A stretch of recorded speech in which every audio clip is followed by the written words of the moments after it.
Good afternoon! Hey, welcome in. Happy Friday. Damn right. Muggy Friday. Gross. Muggy. It was It's muggy out super I feel like muggy. it has been all yesterday. week. Yeah, Yeah. no, it has been. Yeah. And weren't we supposed to be in the furnace today? there. No, I that thought was that- yesterday. that was yesterday. Dude. I thought That it was going to be a yesterday, couple dude. day thing. I think today's supposed to be like maybe 90, 91 or something like that, but not quite as bad. It's perfect. I love it all. I love it all. I don't like the swamp butt. No. Nobody likes a swamp butt, but I'll put up with it. I'd rather have that than 45 and rainy. Yeah, humidity Any is day of the week. 60% right now. Woo! Ugh. Nelly. That's not good. Yeah, my buddy who moved to Arkansas, first day there, 85 degrees, 88% humidity. Yeah, Ugh, no, That's thank you. that's like living in a humidor. It's like you're walking through a cloud. Yeah, that's just that's the trade-off. Yeah, there you go. Man, land sure is cheap down here. Yeah. Also, that the humidity is higher than the temperature, and it's 85 Yeah, degrees. dude, that's brutal, You can dude. chew the air. Gardner Minshew, trademark. I went to a Timbers game last night, and it was hot through the entire thing. Oh yeah, Went I to would that- imagine. Timbers match, the soccer match. Okay. They won 4-0. Who'd they play? Colorado Rapids. Oh, okay. Yeah, which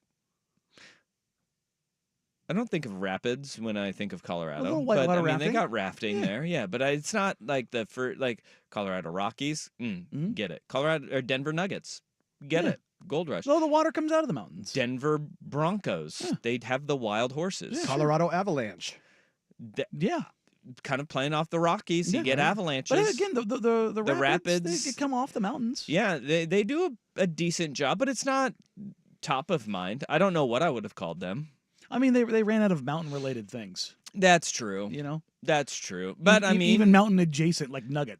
yeah, maybe they were looking for that Coors money there. That's They it, were yeah. trying to go with the water of golden Mhm. Colorado. Yeah. They went with the Rapids, but the Timbers won. It was fun. Colorado Rivers, No, I don't want to. Nope, doesn't do it because for there is a me. Colorado River Yeah, there is. runs all the way down to California and Arizona. Yeah, I would. I don't know what I would have gone with. Yeah, Rapids is a weird. Nah, it's very soccery though. it is because it's like not really depictable, Mhm. other than like Mm-hmm. water. Yeah, You know what I mean? Like, It's better than the Vancouver Whitecaps. yeah, that's really stretching the credulity of mountains. Yeah, you're just You know what I mean? Like- we're not the mountain. We're just the top of yeah, it. just the tip. Just beep. We're the little cap at the top. Just a little white cap. Mm. But I'm proud to say the Portland Timbers, undefeated all time When you attend, when I am in attendance at Was it- Providence have Park. you been to 3, 4, 4. 4? Okay. And 3 in the last year. I still haven't been. 3 in the last No. calendar year. I'm becoming a Timbers guy. I'm now a soccer dad, though. Look, I mean, the soccer has gotten better to the point of like in the past Mhm. when the Timbers were really came in. Yeah. I was like, I can't watch this. I soccer snobbed it up. Like the soccer Oh. that I had watched leading up to that was Alright. all Premier League, and it was just the MLS was just not good. This is 10 years ago. Yeah. It's gotten better. Yeah. It's gotten significantly better. Sure, I'll take your word for it. It's gotten better. Yeah. I said soccer dad, and it triggered me for a Mhm. moment. Because you're not a football dad. Oh no, I am also a football Mm. dad too. But my You're- daughter's you're hyphenated. my daughter's playing in a soccer tournament this Mm. weekend. So club soccer, you pay for everything. A lot. Like it's like, oh, you're paying to be on this team. You're paying for the uniforms, the stuff that yep, get it, signed up for it. Pay for tournament entry fees. Yep, also part of it. You pay for parking too. Like you go to these tournaments. These tournaments are making money, dude. And so you got to pay for the parking to go and watch your kid play.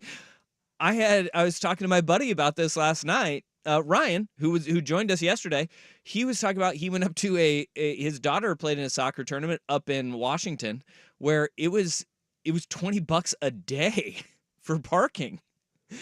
I said, at some point, I may just drop my daughter off at the front and be like, "Sorry, honey, you're hoofing it. Dad'll come back around sometime. I'll be there eventually, but I'm gonna drop you off at the gate." You know, at what point do you just say, "You know what? We're gonna rent the RV. We're gonna go and we're gonna park in there, and we're not leaving. Mm. That's what we're not doing the hotel. We're just gonna Stake and claim. Yeah, hey, one day only. I just paid for this parking one time. I never left. You can't move me out of here. I didn't leave. Boy. You can't triple stamp and double stamp. Yeah. That it is the racket of youth sports is real. That's These the problem. tournament directors, Yeah. they make a lot of money, man. Yeah, that's the problem, is that they've inserted themselves into just stealing from parents. Like It's a money-making machine, Yeah. and they know that parents are going to do it.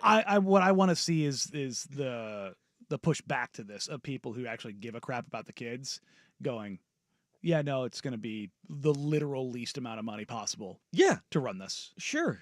Yeah, and I mean, look, renting venues space, that does take money. The entrance fees don't, like tournament fees that doesn't bother me. Mhm. Like you're paying officials, you're paying Yeah. for the space. I'm and talking about like the little bit for the club, too, right? $350 a person to go play soccer and then more on top of it. And you're like, it's soccer. They're kids. What are we doing? Yeah, Your it's kid is ridiculous, not dude. going pro. Stop. Stop. They're not going to the league. Yeah, man. I'm so sick and tired of it. It's like, what's really funny is that almost all of this stuff has shown that those kids don't end up going there. Yeah, yeah. And there is that's why I enjoy the club that my daughter's playing for, is because they're not trying to sell dreams of that. But there Yeah. are people out there that do. It's like, we'll get you to where you want to be. It's Yeah. like, No, you oh, won't. you're not gonna touch my kid with the hand of God Yeah. and be like blessed. Be a foot taller and faster than everyone else. Yeah. Go. Yeah, yeah, yeah. Here you are. You just became Alex Morgan or Yeah. Sophia Smith.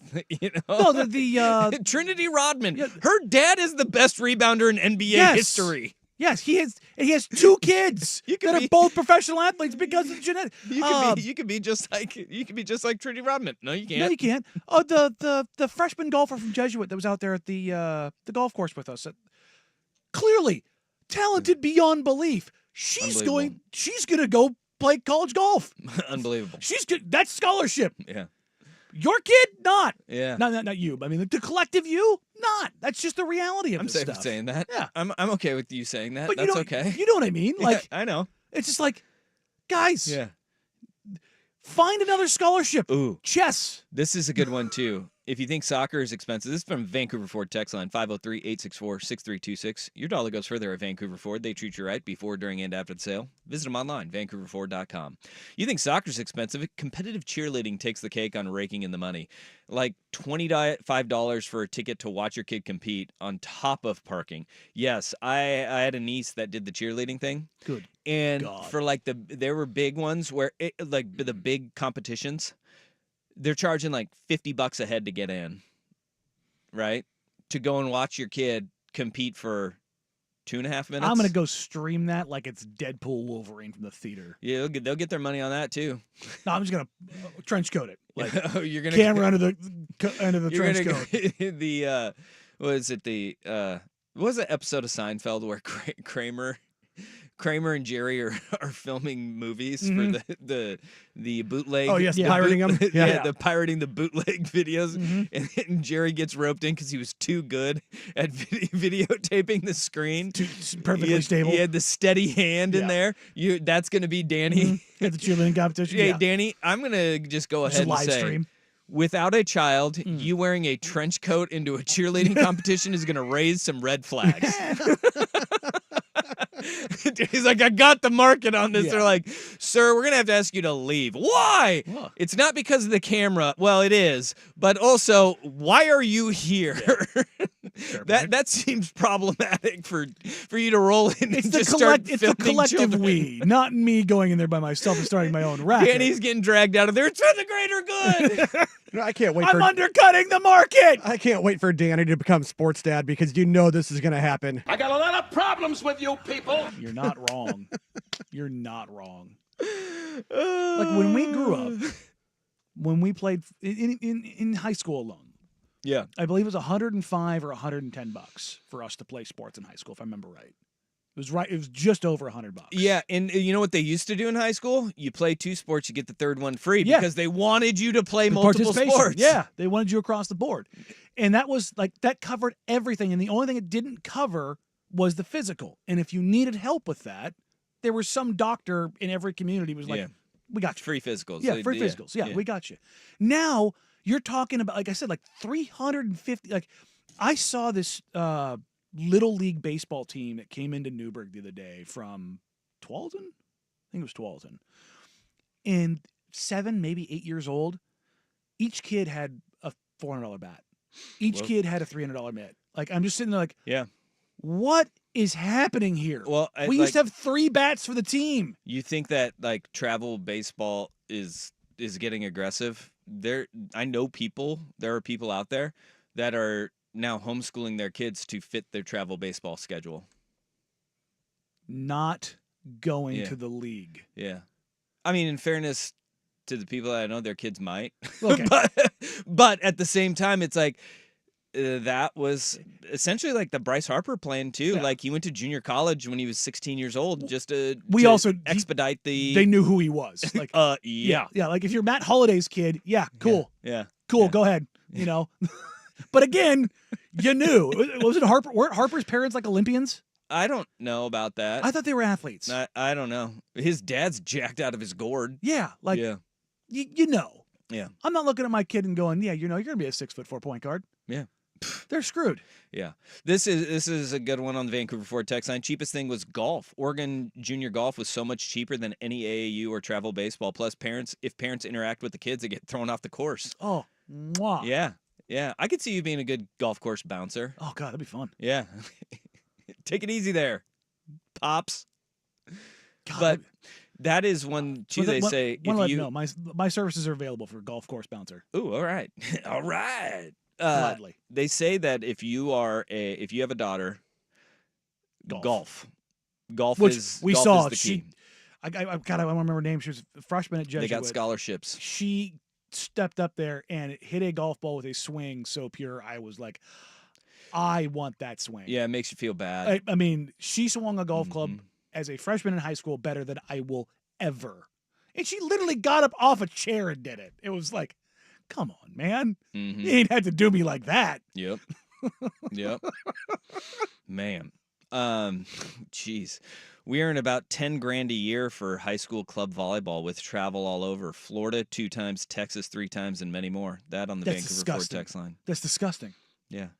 But at the same time, it's like parents are in this tough spot though, where you want what's best for your kid, and you want what your kid, makes your kid happy, right? The ones that I feel bad for, and like if you're in $10,000, you have the means Capacity, to do that. yeah. Like, yeah, dude, that's great if your daughter loves it.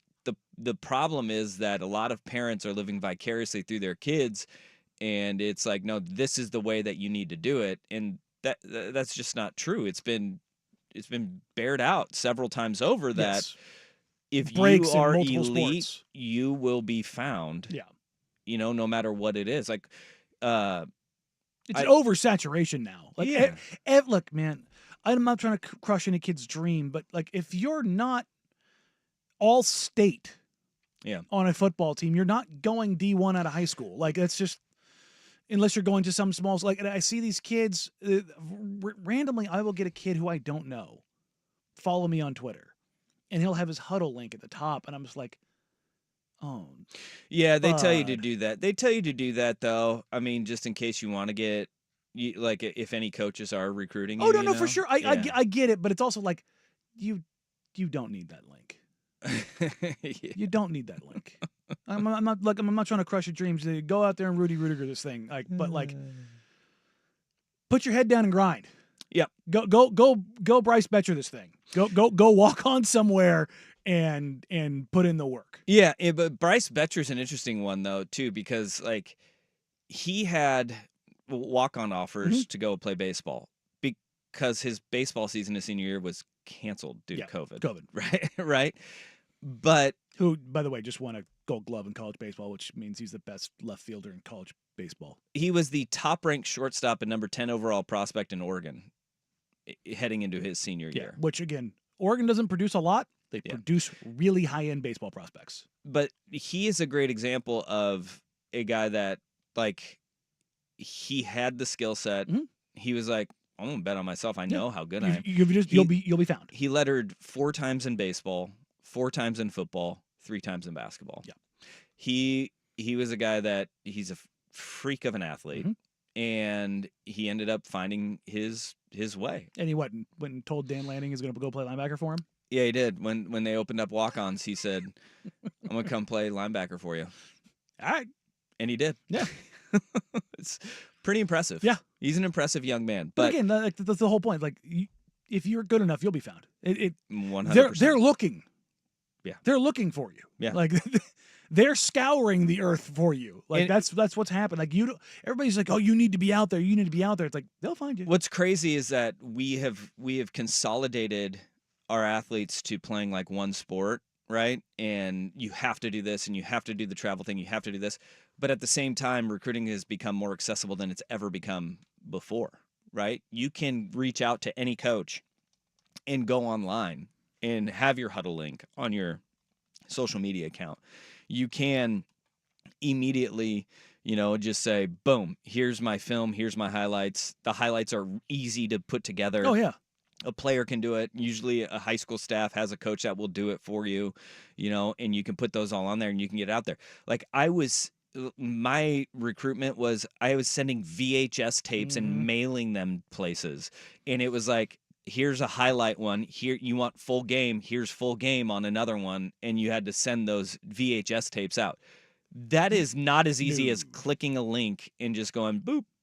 It's on your screen and you get to watch the highlights. And then if you're like, I like what this kid has to offer, I go into his huddle, I can watch full game, I can do anything that I have access to everything immediately. Digitization is super helpful. And what it used to be is like these recruiting offices used to have like a desk full of tapes, a VHS that you'd have to open up, throw in the VCR, be like, this is a waste of time. Okay, on to the next one. Go through, okay, this one is interesting. Then you pop in the full game, you're like, not worth it anymore. And you have to go through. That was a lot harder than what we go through right now. There's your real work as a GA. Yeah. Scrubbing through the tape. Yeah, and just being like, you have to send it up the chain and be like, no, hey, okay, here, receivers coach, this guy might be worth it. Yeah. Okay, offensive coordinator, then head coach. Those days are gone. It's a lot easier now, but at the same time, everyone has one. We're consolidating our sports too, where the athletes are like, no, this is the way you have to get there. It's crazy to think about. Thank you for text line. Two different notes here. My 4-year-old is getting into ice hockey. I'm in financial hell. Yeah. Also, I didn't know you could get into ice hockey that young. Oh yeah, dude. I mean, I guess you got to get them skating early. Yeah, those skaters, dude. And hockey is a different beast. Yeah, and the price that comes with that, I get it, because skates expensive, sticks expensive, helmets, pads, growing, more gear. I had a buddy of mine who, growing up, like we'd go to his hockey games, and he'd be like, on the way there, he'd be like, "How many goals do you guys want me to score?" And we'd be like, "I don't know, like 4." And then he'd get like 3 in the first period, and then just kind of mess around for a period, and then get the 4th and just be like, done. We'd be like, all right, 8. And then he'd score 8. And then we got to like, he was 13 years old, and he was posed with, okay, are you going to move to Canada at 13? Yeah. And he was like, hockey's a different. He was like, no. Hockey's a different beast. Paul Gostad went to Beaverton. He played obviously in the NHL for a long time, and he did that whole back and forth of like, do I play club or do I go Winterhawks? And he ended up obviously going Winterhawks, and then off to the NHL. Living in Grand Forks, North Dakota, which is basically the hockey hotbed of the entire country. What's crazy is you look at University of North Dakota's roster, which University of North Dakota typically has one of the 3 best hockey teams in the country. Mm-hmm. You look where they went to high school. Grand Forks, because they just moved to Grand Forks High School. Like that's should like, go and play hockey. It could go play hockey, and then you end up with this high school. It's like, oh my God, why is there? You look back 10 years later, 12 years later, you're like, that high school hockey team had 6 NHL players on it, and you're just like, what? How did that happen? And that's how it happens. It's disgusting. Oh man! All right. Wow, I don't know how we got there, but we did. Soccer dad. Yeah. Also, East Bay ruined my parents. Yeah. Oh, God, that magazine was great. Every time I go back and look at it, I look at the shoe prices and go, damn, They were expensive then too. Yep. Like, Yep. holy crap, basketball shoes were super expensive. That's why we all wore and one stuff. Yeah, because it was $75. Yeah, I mean it was a little bit cheaper. Shorts were cheaper. Oh God, those shimmer shine and one shorts. Man, you kidding me, buddy? Yeah. Dude, school shopping in the East Bay catalog is like, why do you have tearaway warm-up basketball pants for school? Don't worry about it, Mom. Just You circle. don't understand. Look, I circle what I want. You get it. Yeah. All right. Yeah, those $60 tearaways. Oh man, those were great. They were awesome. They were awesome. And then the game of just ripping your buddy's shorts off or pants off at school and just the one time you don't wear basketball shorts underneath. Had to. That's an amateur move, Danny. Oh, amateur move, Danny. Amateur move. All right. Well, we got sports today, and we have the return of Awe at 2:30. Danny, you will forget that. I will. Feeling. Yeah, I mean, it's been a month. Or we'll be at 2:30, the triumphant return with one Jeffrey Rust. But we got a lot of sports that we got to get to between now and then. And where we'll start, we have a new era. The dawn of a new era. Next on The Fan.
have officially the welcoming of Oregon, Washington, USC, UCLA to the Big Ten.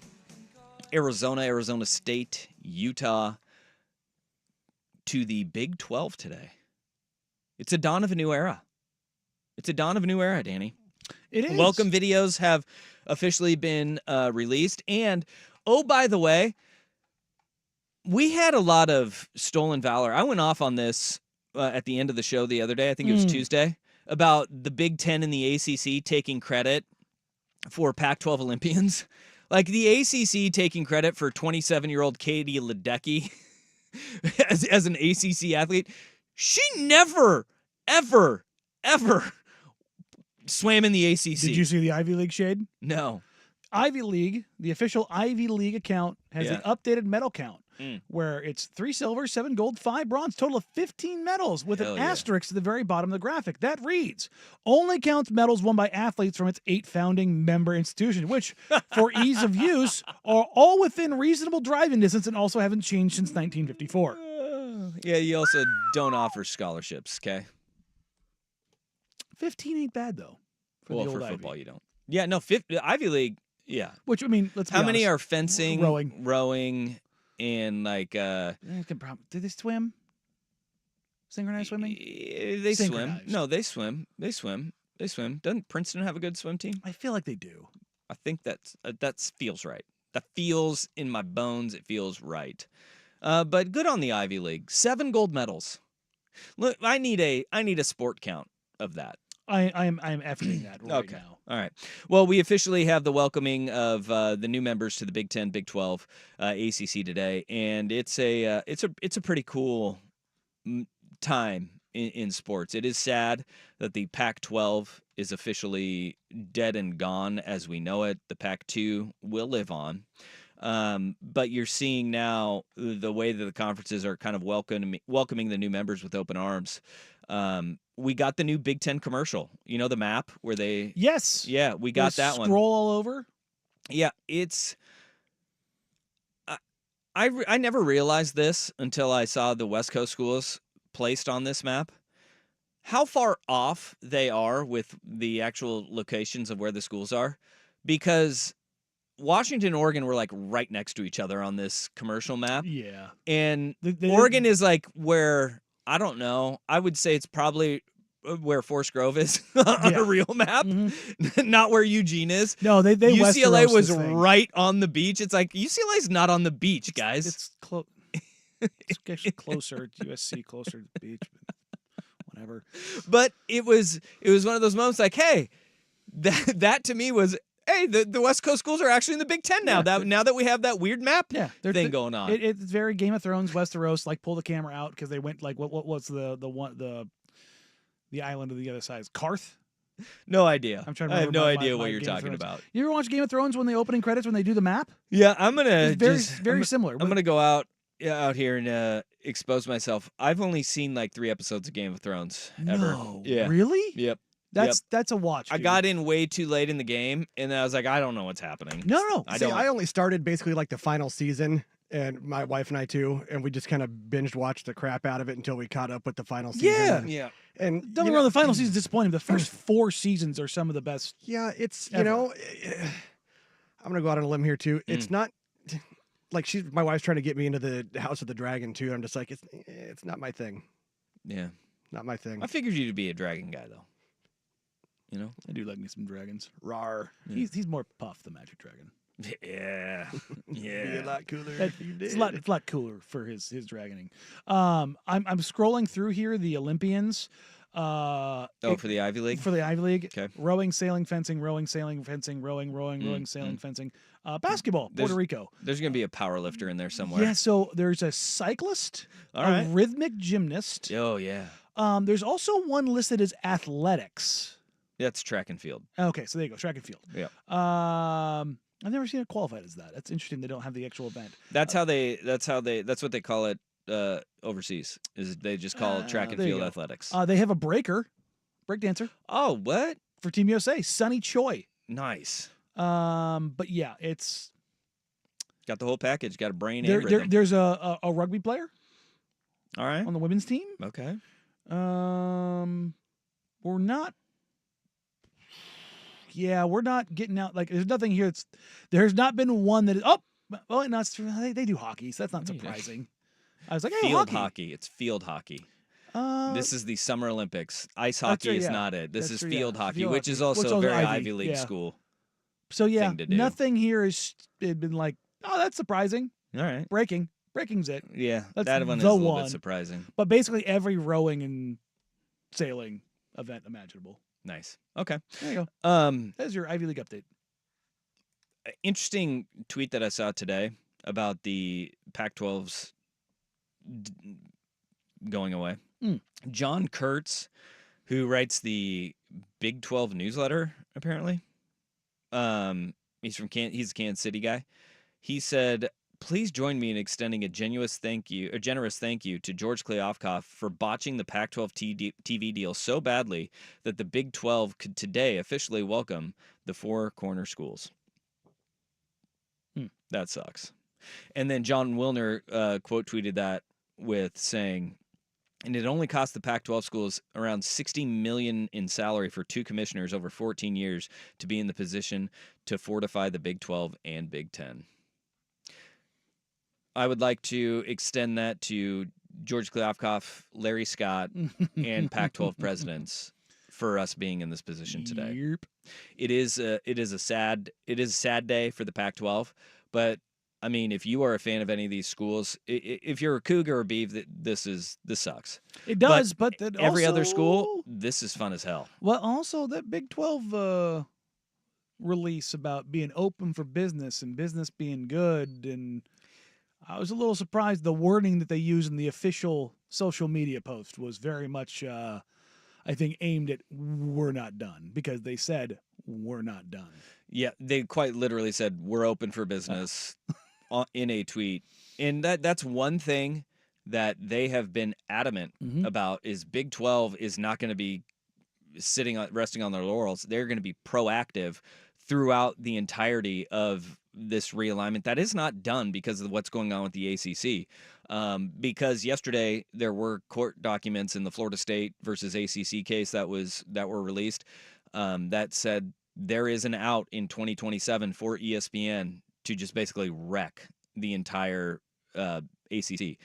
That's the crux of the case of Florida State and Clemson as well, is that ESPN wants to hold it over their heads that 2036, you guys agree to 2036 when there's an out for them in 2027, and they're saying, well, why can't we have the same out? You know, if ESPN has the out, we want that out as well, and that's what they're kind of fighting against. I feel like the Big 12 is more saying, we're open for business when the ACC goes kaput. Yeah.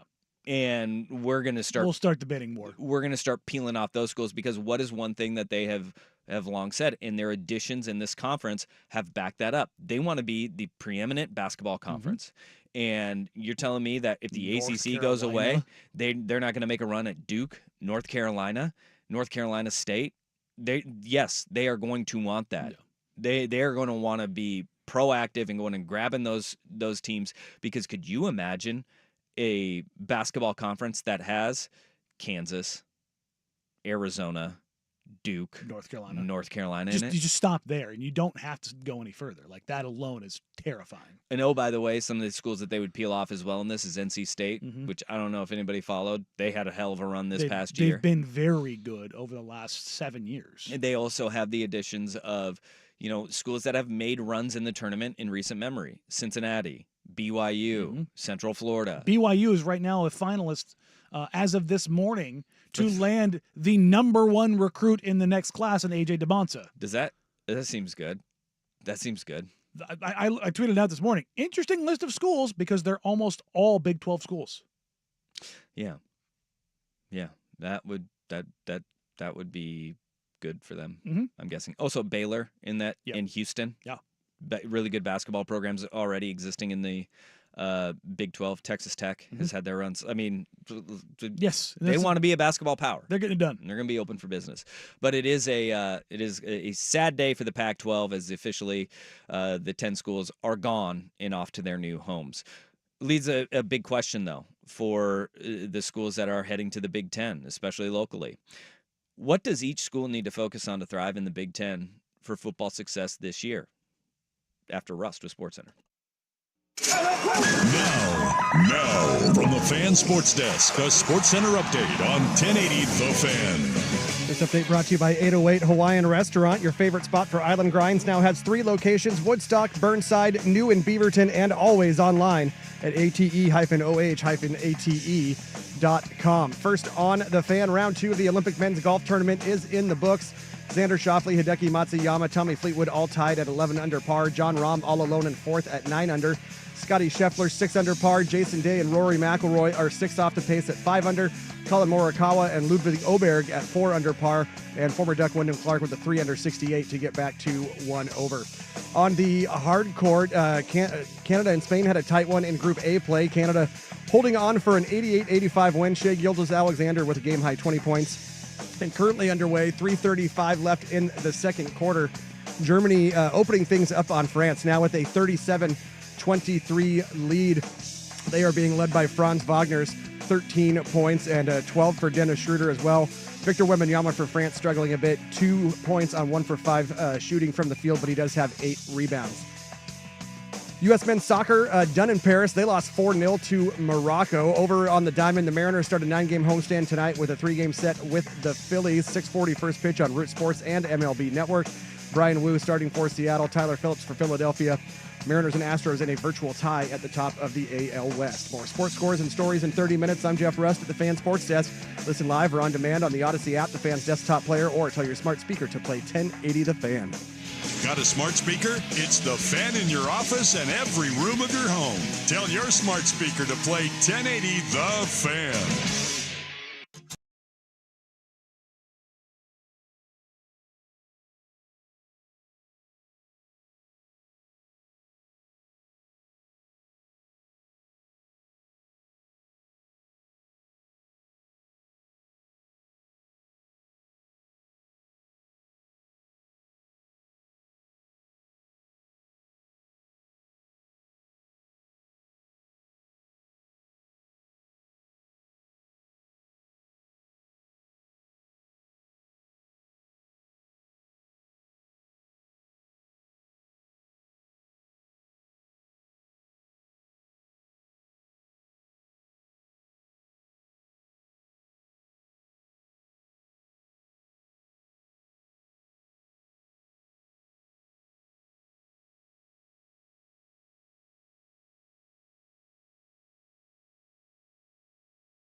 right, Oregon, Washington, USC, UCLA.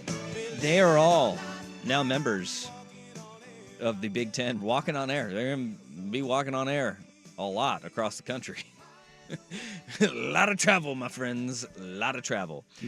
I was thinking about this as we enter the Big Ten. Adam Rittenberg, ESPN, had an article on up today about USC and their off-season program that they underwent.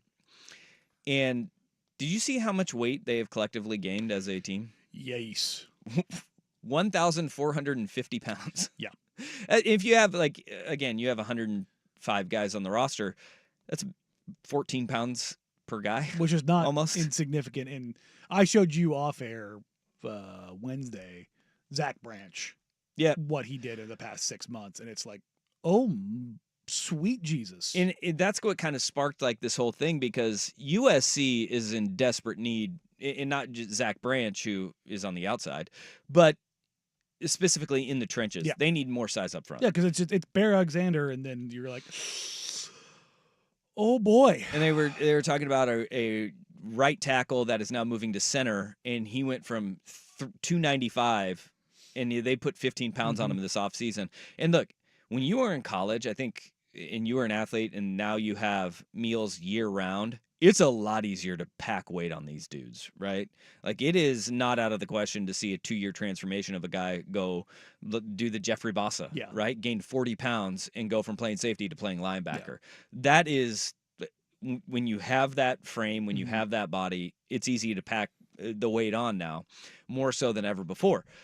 But that, to me, is the number one thing USC needs to do, because of the fact that they were getting bullied in the Pac-12 up front. You go to the Big Ten, you have the schedule that they have in the Big Ten, you will get mauled. And this was a thing that the Pete Carroll era, yes, Reggie Bush, Matt Leinart, Mike Williams, skill players galore. Go back and look at the offensive defensive lines for those teams, and you will find them littered with NFL players. And that size, it does, when you get leaned on, when you have a schedule that includes LSU, Michigan, Wisconsin, Minnesota, Penn State, Rutgers this year, going to be a tough out, especially when you have Washington right after it, Nebraska, UCLA, Notre Dame. I don't think you're going to find a schedule in the country that has better trench play than that. It's very big. They're going to have they miss Ohio State, but the one question about Ohio State is offensive line depth. And Notre Dame, Notre Dame might end up with the best defensive line in college football this year. Yeah, Michigan is also right on there, that. Yeah. And they have Michigan.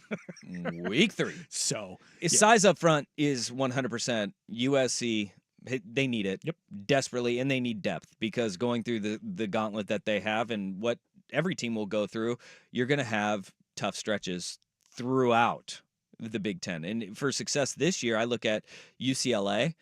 It's organizational structure, because this is not a shot at Deshaun Foster because of a Big Ten Media Day snafu, because I loved what he did. He wore a T-shirt that said "We're in LA" the other day. I mean, leaning into that was just fantastic. That's the way that you bounce back from something like that. I don't mean from Deshaun Foster. It's top to bottom in that athletic department. It is your stability at the athletic director. It is organizationally getting your funds right, because they are not in a good place financially. God, no. It is also the trickle down that you get from leadership at the top, and how that kind of stabilizes everything around you, because the roster has got to improve dramatically, and that will take several years. If it's this year 1 in the Big Ten, organizational structure at UCLA has got to be buttoned up, and it has got to happen in short order. In that, you're not looking at success in year 1. For Washington, I looked at this and I said, you're coming off of replacing 11 starters, a head coach, 11 starters on offense. Was it 20 of 21 total? I think Carson Bruner's the only guy that you're bringing back this year.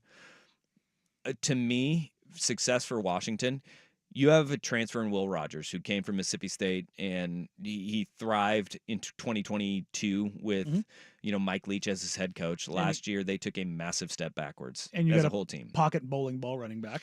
But quarterback play for me at Washington is going to be their biggest success or failure, because Will Rogers can get the ball out, Mhm. and he can distribute the ball.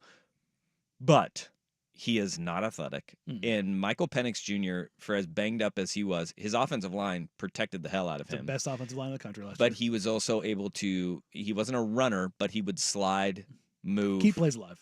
And he had the ability to, the Tom Brady effect, Yes. right? He also had Roma Dunze, Jalen McMillan, and Jalen Polk. Yeah, pretty damn good. Super helpful.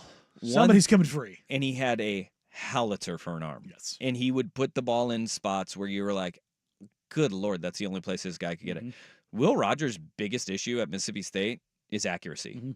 It was accuracy and his inability to move. He's a statue back there, and he can be inaccurate. And if you look at his heat map of where he has success throwing the football, it's not downfield. No. Everything was underneath. The quarterback play is going to be paramount at Washington, and I think like you get every school goes through this when you have a player of the caliber of Michael Penix Jr. You get a little bit spoiled with, oh boy, The next guy up isn't nearly as good. No. For Washington, it's quarterback play is kind of where it starts and ends for me, for them, because they're going to have their growing pains in a lot of different areas. They do have a great running back that they came in, Arizona transfer, who's coming in and can run the damn rock. But quarterback play is going to be a separator for them if they are going to sneak up on some teams. And look, I think Washington is not going to be nearly as bad as a lot of folks think they are.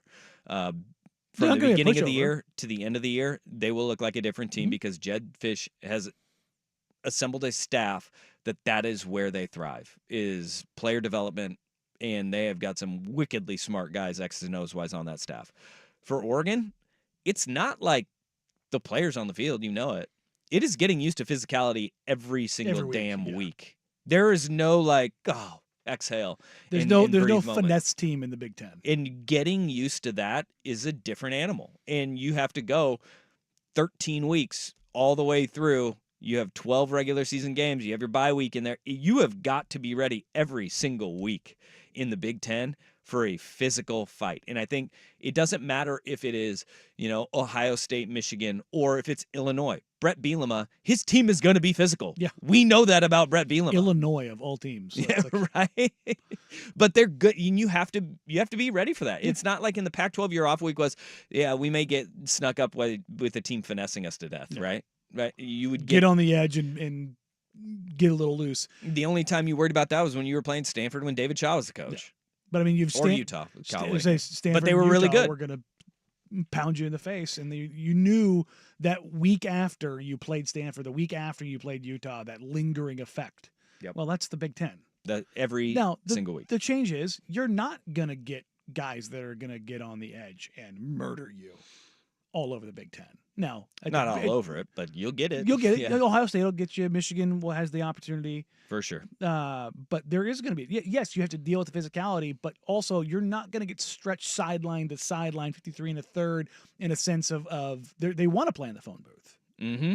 Whereas that is a change. Yeah, it's a huge stylistic change. You don't have an Arizona or an Arizona State getting weird on you, Pac-12 after dark where Bo Scatabo is going to go out here and murder you and play quarterback. Yeah, you're not going to run into one of those situations, but you are going to get the crap kicked out of you physically.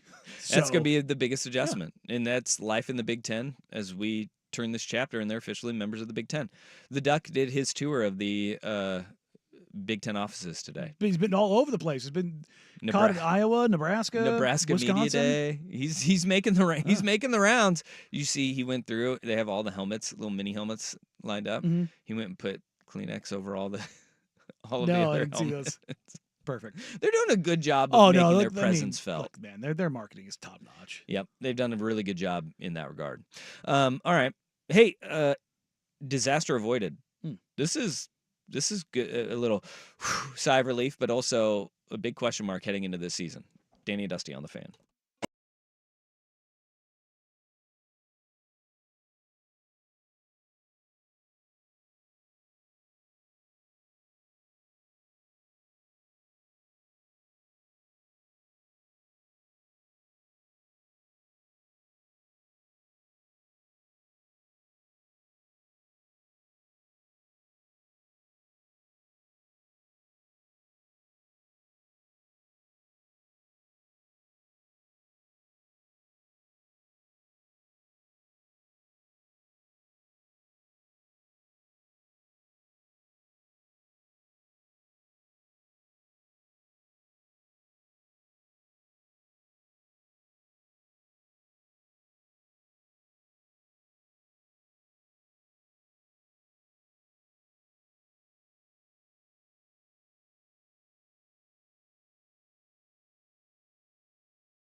A little good news for Seahawks. You can exhale a little bit. Geno Smith shouldn't miss any time. Not dead. No. He has knee and hip injuries going on, which that is not Knee, great. not good. Hip, not good. But knee and hip, super not good. Imaging showed that it was nothing significant, but he'll be back. He'll be okay. He's missed like 2 practices only. And when you have a quarterback who's 32, and again, Drew Lock no longer in Seattle anymore, you're sitting there and you go, okay, we're gonna have to figure this whole thing out. Sam Howell is the backup now behind him, so you feel okay with who would step in behind him. But Geno Smith, you sit there and you go, oh no, when the knee and the hip already pop up. That chain is not anything you want to mess with, especially with a quarterback, and you're only in training camp. It's weird how many wear and tear injuries we're having this early in training camp. It happens every year. Yeah. They start piling up, but this isn't as concerning as, say, Justin Herbert with plantar fascia in a walking boot until you start the regular season for Seattle. So a little good news for the Seahawks today. Geno Smith, not dead. Not dead. Currently alive. I wonder how many Seahawk fans, though, are kind of like, I want to see what Sam Howell has. Oh, God. You don't want that. He wasn't terrible. He wasn't. Pro Bowl quarterback Geno Smith. I'm babe. Because of opt-outs. But Pro Bowl quarterback Geno Smith. Hey, put it on the banner. Hang it on the wall. You get that bonus. Yeah. You get that bonus. How pissed do you think they were when that happened? What? When he got nominated to the Pro Bowl? Yeah. I think they're happy. I think you're always happy. Well, I mean, they're happy in the sense of but also come on, really? We put that in there. Well, hold on. Remember, Tyler Huntley was a Pro Bowl quarterback. That was that is the one where you sit there and you go, no. We're really doing this? We're not going to do this here. We're not going to do this right now. But apparently he'll be good to go. So don't worry. Geno Smith's not dead. Currently alive. Currently hip and knee will be okay. It's just a bigger story than anything else. All right, let's get to it. Hour number 2 on this program. We got some Team USA scuttlebutt that we need to get to. We do. We also have a new Prince of the Olympics that needs to be discussed in hour number 2 as well. Some basketball notes. Some basketball notes. Danny Dusty on the Fan. Need inspiration? Shop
Ooh, a little breaking news here. We were just talking about the Cougs and the Beavs. Beavs and the Cougs. Beavs and the Cougs, both of them, any way you want. So John Wilner of the San Jose Mercury News has this little nuggie for you all out here. I like nuggets. Yeah, you do. Some call them boneless wings. You know? I'm a spicy garlic nugget guy myself. Hells yeah. But Pac-12 Commissioner Teresa Gould is running point on discussions with multiple conferences, as Wilner calls it, both in the Power Four or Group of Five, about strategic partnerships that will take effect as early as the 2025 season, so next year. Remember, Oregon State and Washington State each have a 2-year window that they need to either S or get off the pot in getting a conference together, in reigniting the Pac-12 and rebuilding the Pac-12, or joining another conference as full-fledged members. So basically what Wilner is indicating here is that the discussions with the Beavs and the Cougs are not to join a Power Four conference, but rather have a scheduling partnership. And a dirty word that we heard from George Kliavkoff right when he became a commissioner, an alliance. Remember the alliance? Yeah, that didn't last. That actually worked out way worse than anybody would have imagined, because very Games of Thronesian.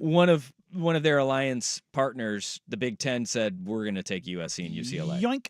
Less than a year after the alliance was announced. And where this is coming from is, and you and I, good God, I mean, this horse is no longer existing. We've hammered it so many times. West Coast time slot. Yeah. That's where this is coming from, in that whether it's the Big 12, again, Big 10, I don't see in this, or some version of that ACC, they need inventory on the West Coast.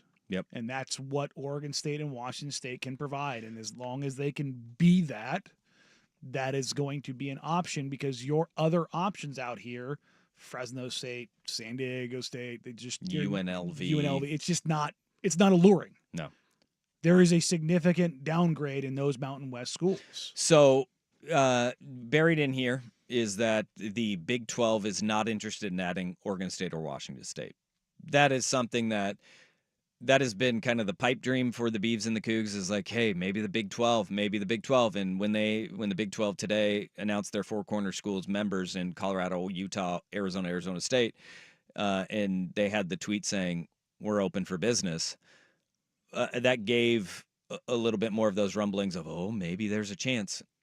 Big 12 is not interested. No, the ACC is is the Power Four that would be interested in bringing on Oregon State and Washington State, but we are so early in this, they don't want to sit there and be like, hey, Clemson and Florida State are already out. We're going to start kicking the tires on the Beavs and the Cougs. That would be the last-ditch effort for the ACC to say, we need a pot out west. We have a football program in Oregon State and Washington State that those two schools, we know they can be successful on the football field. We know that their Olympic sports can be successful. Hell, Washington State had a top 10 volleyball program just this past year. The Beavs Oregon baseball State program fits right in line with the ACC. Well, I mean, if you're talking Olympians, Oregon State just sent Jade, who was a gymnastics gold medalist. Yeah, Jade Carey. It kind of fits them. And then also you think of it from an infrastructure standpoint of what they have already on campus, right?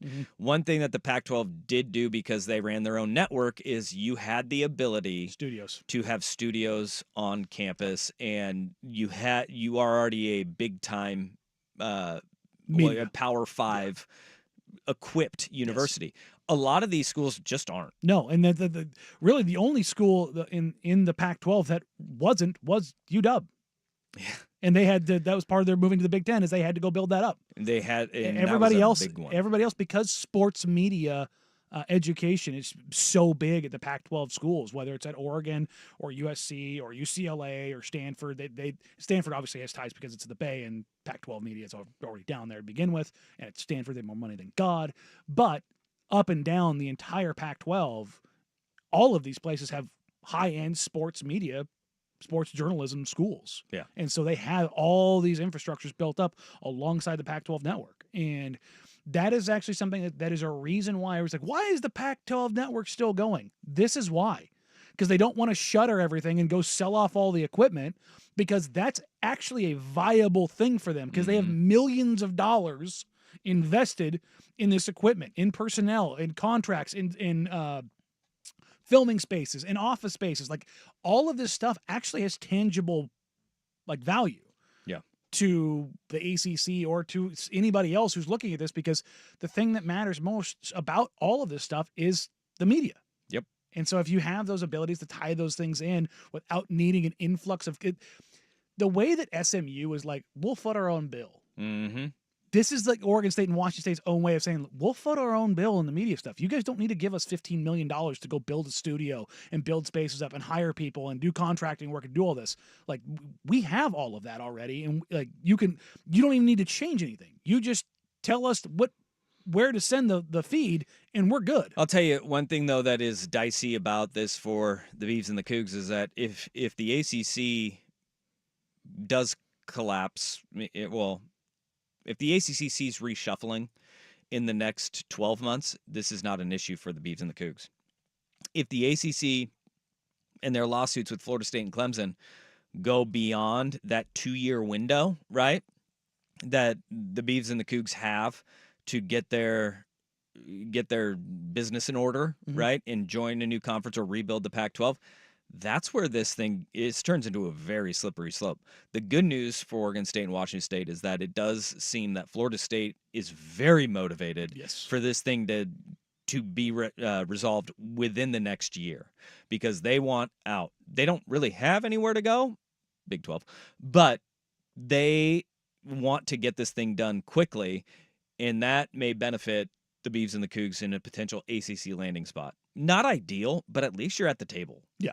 At least you're sitting at the table. The goose isn't cooked. There's already 2 schools out west where essentially Cal, Stanford, Oregon State, Washington State would be the West Coast pod for the ACC, and they need it. They need it. They can't just have these 2 schools sitting out here by themselves. No. And they can't survive by themselves. No. But that is the latest from Wilner. It's looking more like they are in conversations with, and you take the group of 5 that's in there, it's the Mountain West. So the Mountain West, ACC, Big 12, scheduling alliance conversations happening. And if you're Oregon State, Washington State, ACC's there, you're hoping that the Big 12 lowers its barriers. I don't think they will, but I think you're just hoping for that. Just because of the potential that it is the best. Like when you're jumping off the Titanic, you can lay on the floating piece of wood, or you can get in the lifeboat. Yeah, you have a chance to be saved on both, but one's a little bit more likely. Yeah, I was told there wasn't room on that piece of wood. Well, that's what they told Oregon State and Washington State too. They gave them the old Jack treatment. Oh, you talk about that movie? Yeah, where the rich gal watched the poor dude just drown. Yeah, just that one pushed him off the edge. She was like, "Bye, broke boy." Bye. deuces. That sucked for him, obviously. Yeah. She really sold it up. Like, she played it up. Like, she's this old lady. I still miss him. It's been 84 years. Did you? All right. Could the best shooter of all time ride the pine? Next on The Fan.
Do we see the best shooter in the history of basketball find his way to the bench? Steph Curry's not been great, my friend, for Team USA. He's been cheeks. To be blunt, he's been bad. Well, did you see Diana Taurasi put up the Tony Snell line? Well, actually, it wasn't quite Tony Snell. She went 0 for 3 from the field, 0 for 2, had 0 rebounds, 0 assists, 0 points, and had a turnover and 2 fouls. Yeah, and it's surprising that the 41-year-old Diana Taurasi was not good. Still in the starting lineup, though. Yeah. Still in the starting lineup. But Steph hasn't been that bad, but it doesn't seem like the international game has been too friendly to him so far in the Olympics. No, it hasn't. And this is just one of those things where we look at and marvel at LeBron James because holy crap, what are we doing here? Wow. Turns out 6'8", 275 translates to any game or any style of basketball you play. Very useful. All of them.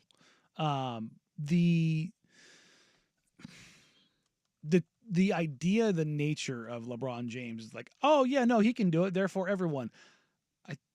Everybody keeps talking about behind the scenes in the NBA. Like, don't sleep on the Warriors. Like they won 44 games last year, and they're gonna get better. I sit here and I go, what if Steph falls off a cliff? Yeah. Does that not exist in anybody's brain? What if as he gets older, his ankles start to become an issue again? Again, yeah, it's like. And they haven't for a really long time. No, it's actually insane that he's been at that point because his first 4 years in the NBA were like, oh God, he's fun, but he's never going to play an entire season because his ankles are made of glass. Yeah. So I think people tend to forget that. But I look at Steph and, there's been this whole addition by subtraction. They swapped out Klay Thompson for Buddy Hield and DeAnthony Melton. And I'm just like, really? Like we watched Buddy Hield not play in the NBA playoffs. And then he came out there and had that one big game and then disappeared again. Yeah, but he's with Steph, so. Yeah, and that's the thing is like you get the prestige zone bump. And he's not an elite defender like Klay Thompson was. No, and even with Klay being limited, it's still one of those, But Steph went 1 of 9 from the field, 0 for 6 on 3 against South Sudan. When you take the games that they've played in the actual Olympic Games and their tune-up games before it, he is shooting 13 of 39 from the field, 7 of 29 from 3. That is 33% from the field, 24% from 3 in the tune-ups and the Olympic Games. And Team USA has been afforded the luxury of just being better than Serbia and South Sudan. They will be better than but Puerto Rico's up next. Isn't that right? Yeah. They will be better than Puerto Rico. But you will be tested as you get into the quarterfinals. Canada looks really damn good all of a sudden. Did you see SGA talking a whole heap of mess today? He said 3-0. We want to go 6-0. Yeah. Look, that Canada team's going to be good. They're not big enough physically to be a problem for Team USA. That's been their issue, which maybe if they had Edey, that's a little bit more for them going forward. I don't know. But you look at Steph and what he has or hasn't done is he's played 20 plus minutes per game so far and done next to nothing other than be kind of a distraction for the defense because the thought of Steph Curry is there. He's scored a whopping 6 points. Well, and that was the thing. South Sudan, the success that they did have against Team USA in the actual Olympics in pool play, they were going after Steph and Devin Booker. And we watched this last game that when the Team USA went Kirsch benched Embiid, quote unquote, started Tatum, they went full switch. Which, if you're switching across LeBron James, Derek White, Drew Holiday, Jason Tatum, and Steph Curry, you start playing a game very, very simply called Find Steph Curry. And it's what you do when you play the Warriors. That death lineup with Steph, Klay, Dre, KD, Livingston, Iguodala, whatever it was, the game was called Find Steph Curry. Yeah. And you get this whole Steph's actually a better defender than you think he is. Like, because he has to defend like 1 out of every 5 possessions. That's why. Let's let's chill on this a little bit. And I'm not trying to denigrate Steph. Steph's a top 10 player of all time. Like that's not up for debate. No. But he's looked like complete cheeks and avoided almost all scrutiny. Everybody talks about Embiid's been bad. Embiid's been significantly more impactful and valuable than Steph Curry. Steph has done nothing. Yeah. In Embiid, as you go on and you play bigger and more physical teams, Will be valuable. He will be very valuable, especially with teams that want to get to the rim. Mm-hmm. And especially if teams that want to get to the rim are hunting Steph Curry. Yeah. Reminder, in Olympic basketball, you know what you don't have to do? Leave the paint. Having the biggest guy in the tournament is useful. Look, Wemby's 7'5", he's not 340 pounds. That's the difference. Joel Embiid can just park his big, giant butt in the middle of that paint, and it is very difficult to drive when he doesn't have to leave. Does Steve Kerr have the fortitude to bench Steph Curry like he has? He's the only one he can and live with it because it's his guy. It's his guy. He can ask Steph to take the bullet. That's going to be a shot. Maybe we see Party Steph from now on, though. Maybe that's it. Towel waving Steph? Yeah, and then I saw him at the gymnastics yesterday. Play Halliburton over him? He's going crazy. Well, I mean, Hallie has not been getting much run at all. No, everybody's talking about Embiid and Tatum. Yeah. Hallie did not play the game that Tatum did not play, and he saw limited action the very next game, too. They blew out South Sudan, and they said, here, go. Human victory cigar is Tyrese freaking Halliburton on Team USA. Difficult spot to be. Would this team be better if they went and they had a Jalen Brunson instead of a Steph Curry on it? How so? No, I'm asking. Oh, I mean, like would that actual switch? Would they be better if they had Brunson instead of Curry? No. I like Brunson. Steph's still the fear of that. And not like that, Jalen's 6 foot tall. Just, it's an easier thing. Steph, despite not being a plus defender, is 6'4". And I think that's the question right there is that, all right, there's a lot of people saying how, Steph is washed. He shouldn't even be on this team. Who would you replace him with is that other question.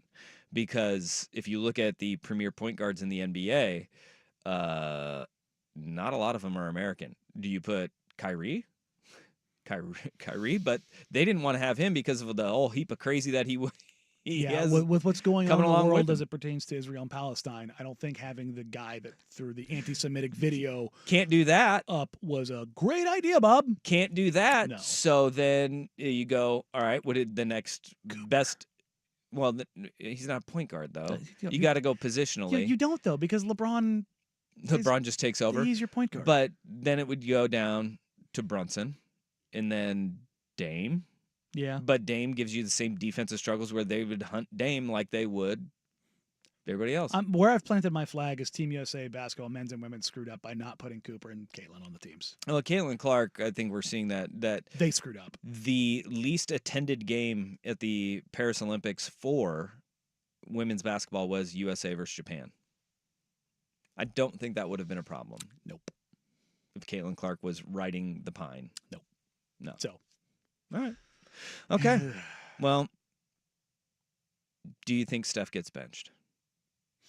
Depends on how dicey things get. Yeah. If things get dicey, yeah. Chuck Daly with the Dream Team ran 6 different starting lineups. Michael Jordan was the only starter. In all of them. Yeah. So it's not unheard of to make these changes.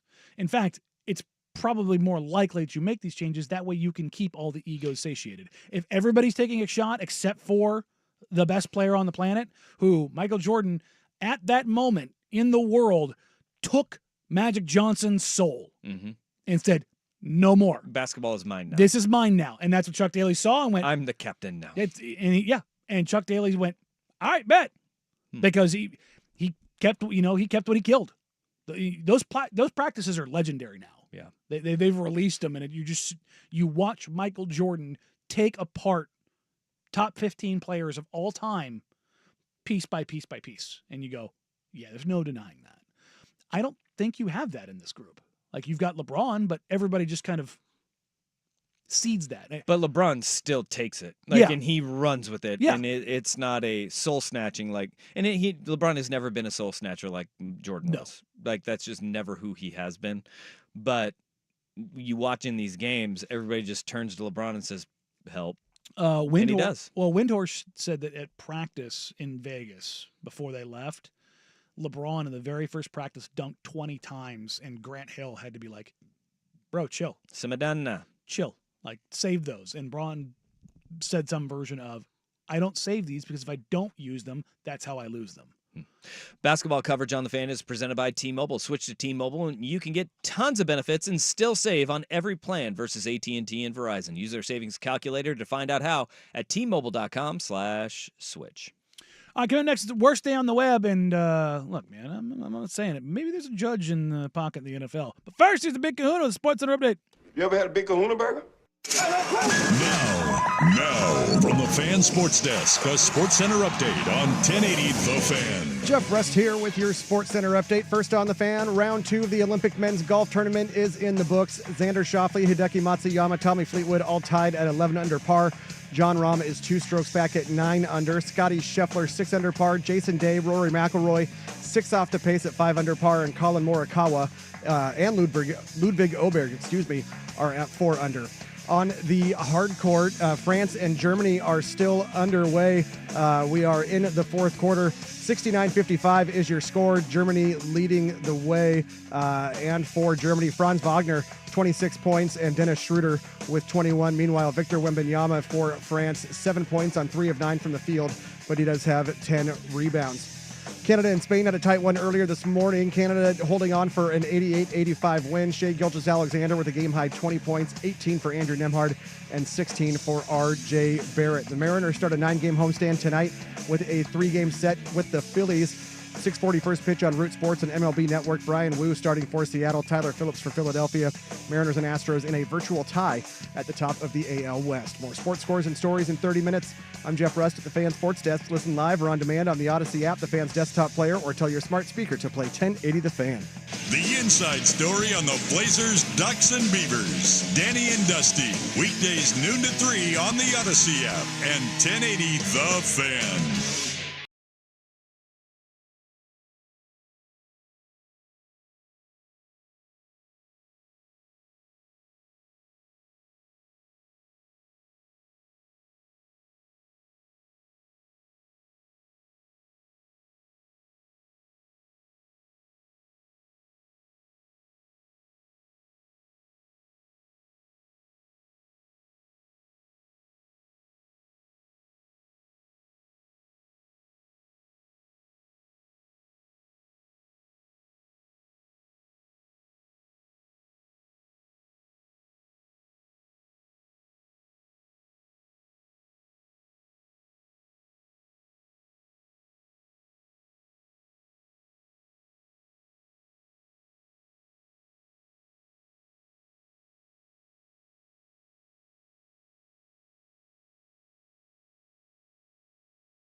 Day on the web.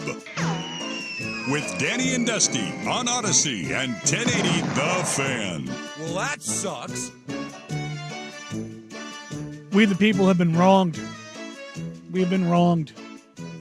A federal judge has reportedly overturned a jury verdict in the NFL's Sunday Ticket lawsuit in a win for the NFL. What this means is the NFL Sunday Ticket litigation that was out there basically saying that they monopolized the process for it and charged needlessly and excessively more than was required, of which was presented factually across the board and did not need to rely on any kind of made up or what's a good word for this? Any unjustifiable discrimination simply because they used their own words against them. Yeah. So look, I don't know the law. Hand up.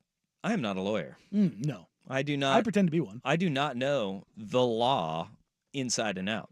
I know right and wrong. And I think that that's what the jury was trying to come to, is the conclusion of, okay, let's see what we're working with here. The thing that I go to when I see stories like this is I try to find people who, I don't know, are experts in law, maybe some attorneys that work in this realm that may know what's going on.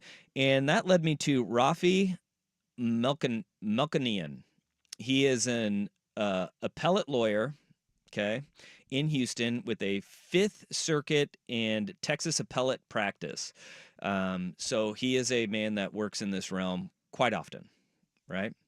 He dove in and did a deep dive on what the judge found and in kind of how he got to this conclusion. And a lawyer who works in these types of cases has said, I've never seen anything like this. He makes it clear. He goes, this is not to say that this hasn't happened before, but here's what stuck out to a lawyer that he found odd in this whole judge overturning what a jury returned, and he gave instructions to the jury and said, this is what you need to do. This is how you need to get to your conclusions, and we'll go through it. So after the trial has concluded, this attorney says that the judge, in his decision to throw this case out and not have a new trial, by the way, which also people found odd, he said that the two key witnesses for the plaintiffs who took the stand, he threw out both of their testimonies. He threw both of them out. The two expert witnesses, after the trial had concluded and it went against the NFL. The lawyer is saying what's weird about this is that this happens in pretrial when you go through and say, what are you going to be presenting? And the witness list comes out, the judge can say, no. It's validated on a factual basis and whether or not it's hearsay. So the expert said they used college football and how games are distributed as an example.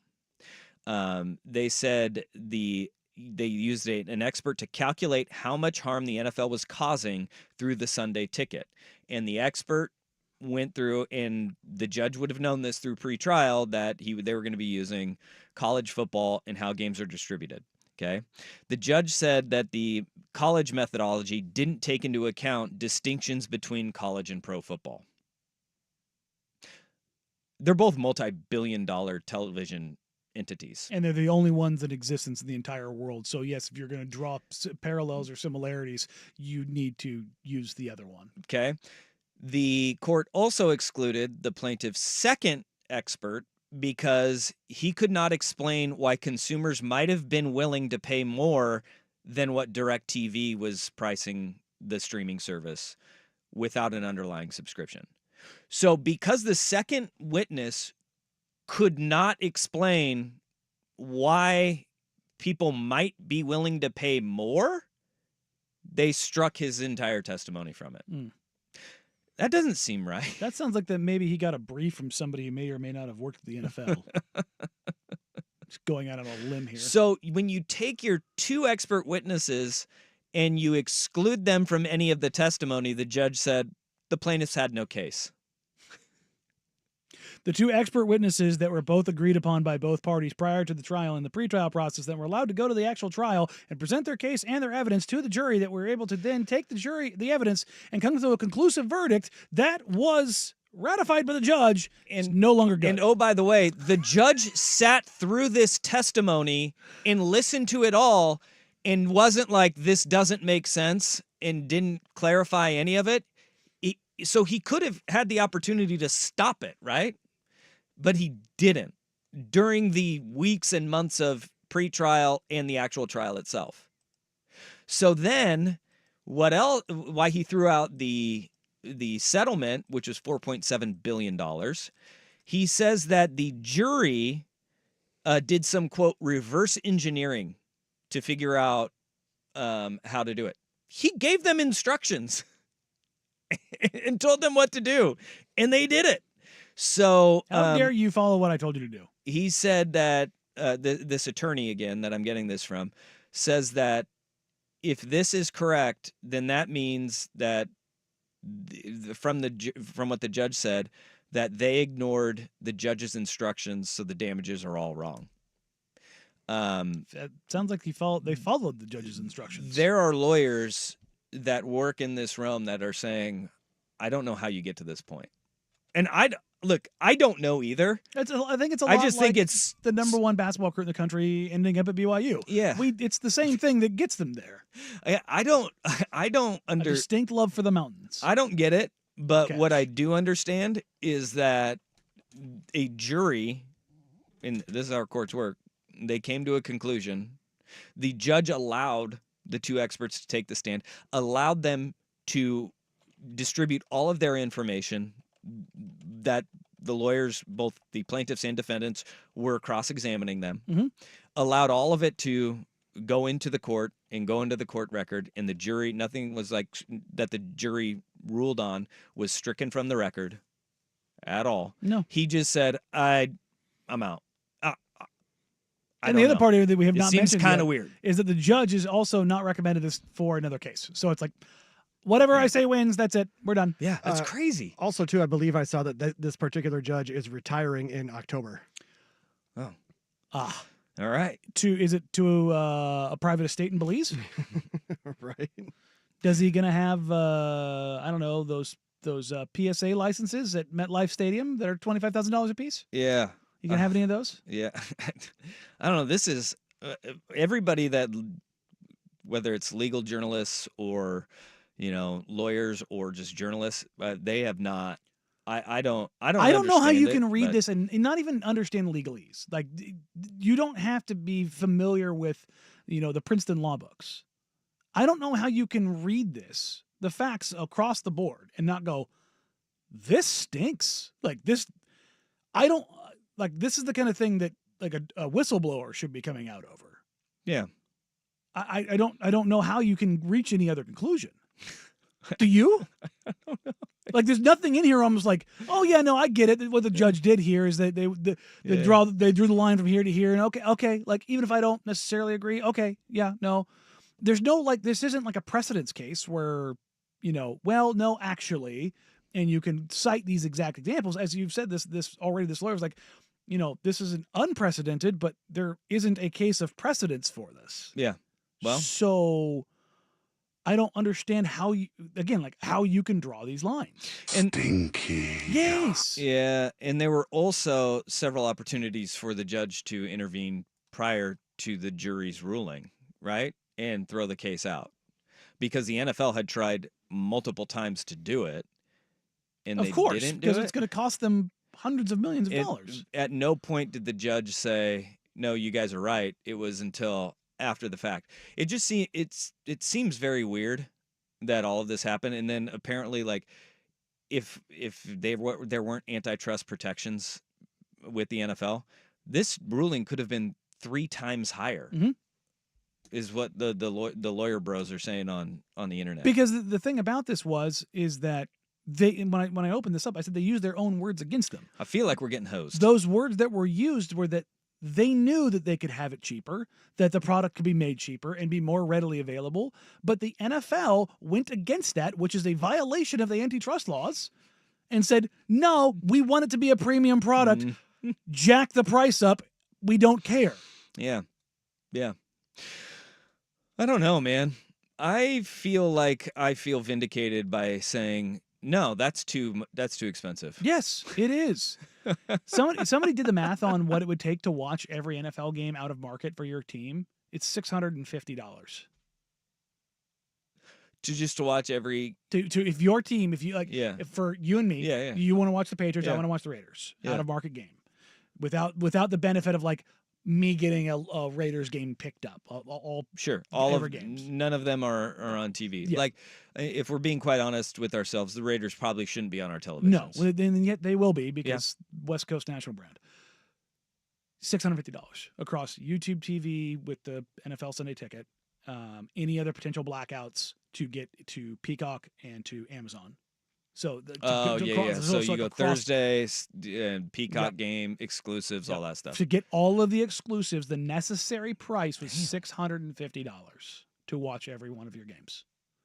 God, I think whoever's running this is running those youth sports leagues we were talking about at the beginning of the show. Look, man, like we're seeing this in the NBA, where it's gone completely the other way. Yeah.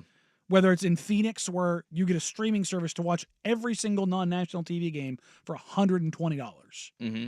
The Phoenix Suns said, "Hey, every non-national TV game over the air for free." Yeah, and then the Utah Jazz said, "We'll charge you what $100? It was at $100. It's $120 and to the you streaming service. service. 2 tickets to a game T-shirt, and a T-shirt and a hat.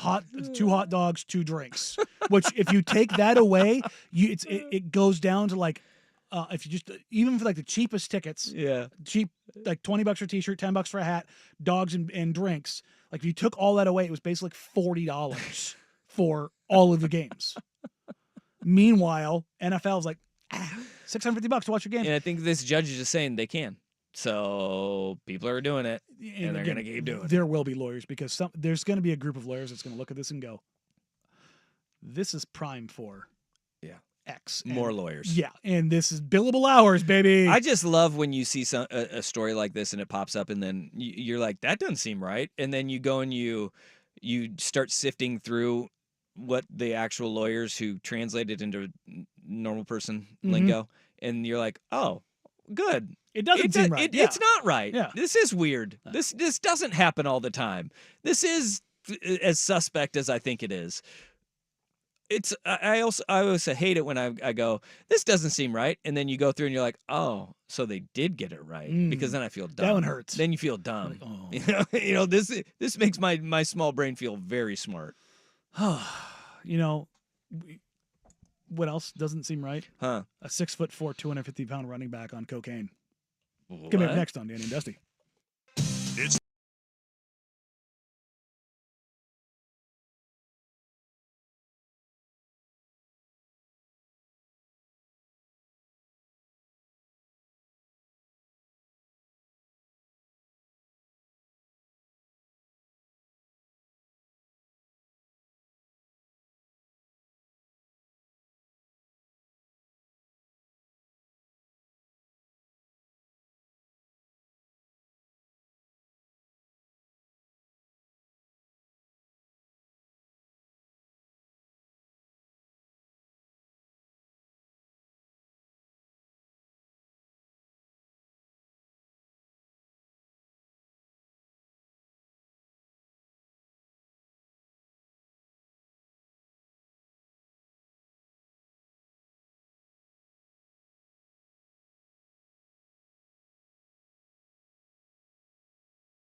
if you listen to the show for any period of time, you've heard us reminisce about the cocaine bear. Actually, a true story. No, the movie's not entirely true. The bear ended up getting into cocaine and dying rather quickly before causing a little bit of a ruckus. But you don't say. What happens if you have a coked out running back? Because Brandon Jacobs hopped on a podcast and somebody asked him. The podcast is called The Raw Room. Yes, with a bunch of former NFL players and intramural players, I should say, too, as well. But Brandon Jacobs, former New York Giants running back, 6'4", listed at 6'4", 264 pounds, was asked about doing the thing Kevin Feige wouldn't let Deadpool do while playing football. Hold up. He did a line of cocaine before a game in high school. I did. What? Absolutely. Wait a minute. It was one of my homeboys that graduated the year before me. I was walking into the weight room. He was like, hey, guess what I got? What you got? I got that white girl. I'm like, oh, for real? You want to try? I'm like, yeah, you try it. Man said, I'm a dibbling and dabber. Yeah, what game was it? Right, I was trying to the game. 338, 4 touchdowns. Killed it. I destroyed it. I destroyed it. It was easy. I felt like I was the only one out there. Nah. We ain't in the 337. And look, I ain't never did it again. Nah, man. I should have did it again. It's risky business, but 338. 4 TD, yeah. Bro, imagine trying to tackle this in high school. Bro. Imagine trying to tackle this off cocaine. What are you talking about? Come on. He got a bald head. Come on. What are we talking? He don't care. He doesn't care. Oh, man. The idea of trying to tackle Brandon James in high school That's on its terrifying. own is terrifying. Him bumped up on coke? That's a wild story. Lawrence Taylor is sitting here like, see? Told you.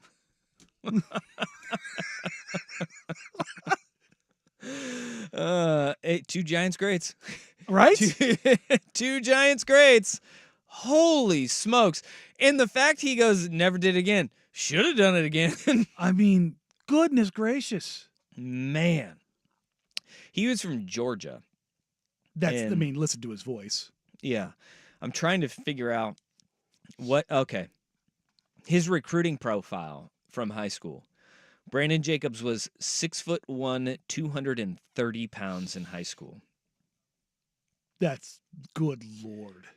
That is just go and look up Brandon Jacobs' high school pictures. He was an enormous human being.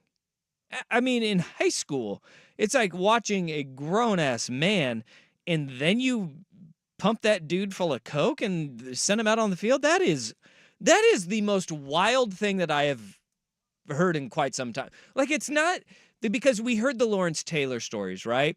You hear the stories of guys that would Ron Artest, drinking Hennessy in his locker before a game, and you're like, how in the world did you do that? Percy Harvin smoking a whole blunt before playing a game. But this is a high school kid. Yeah.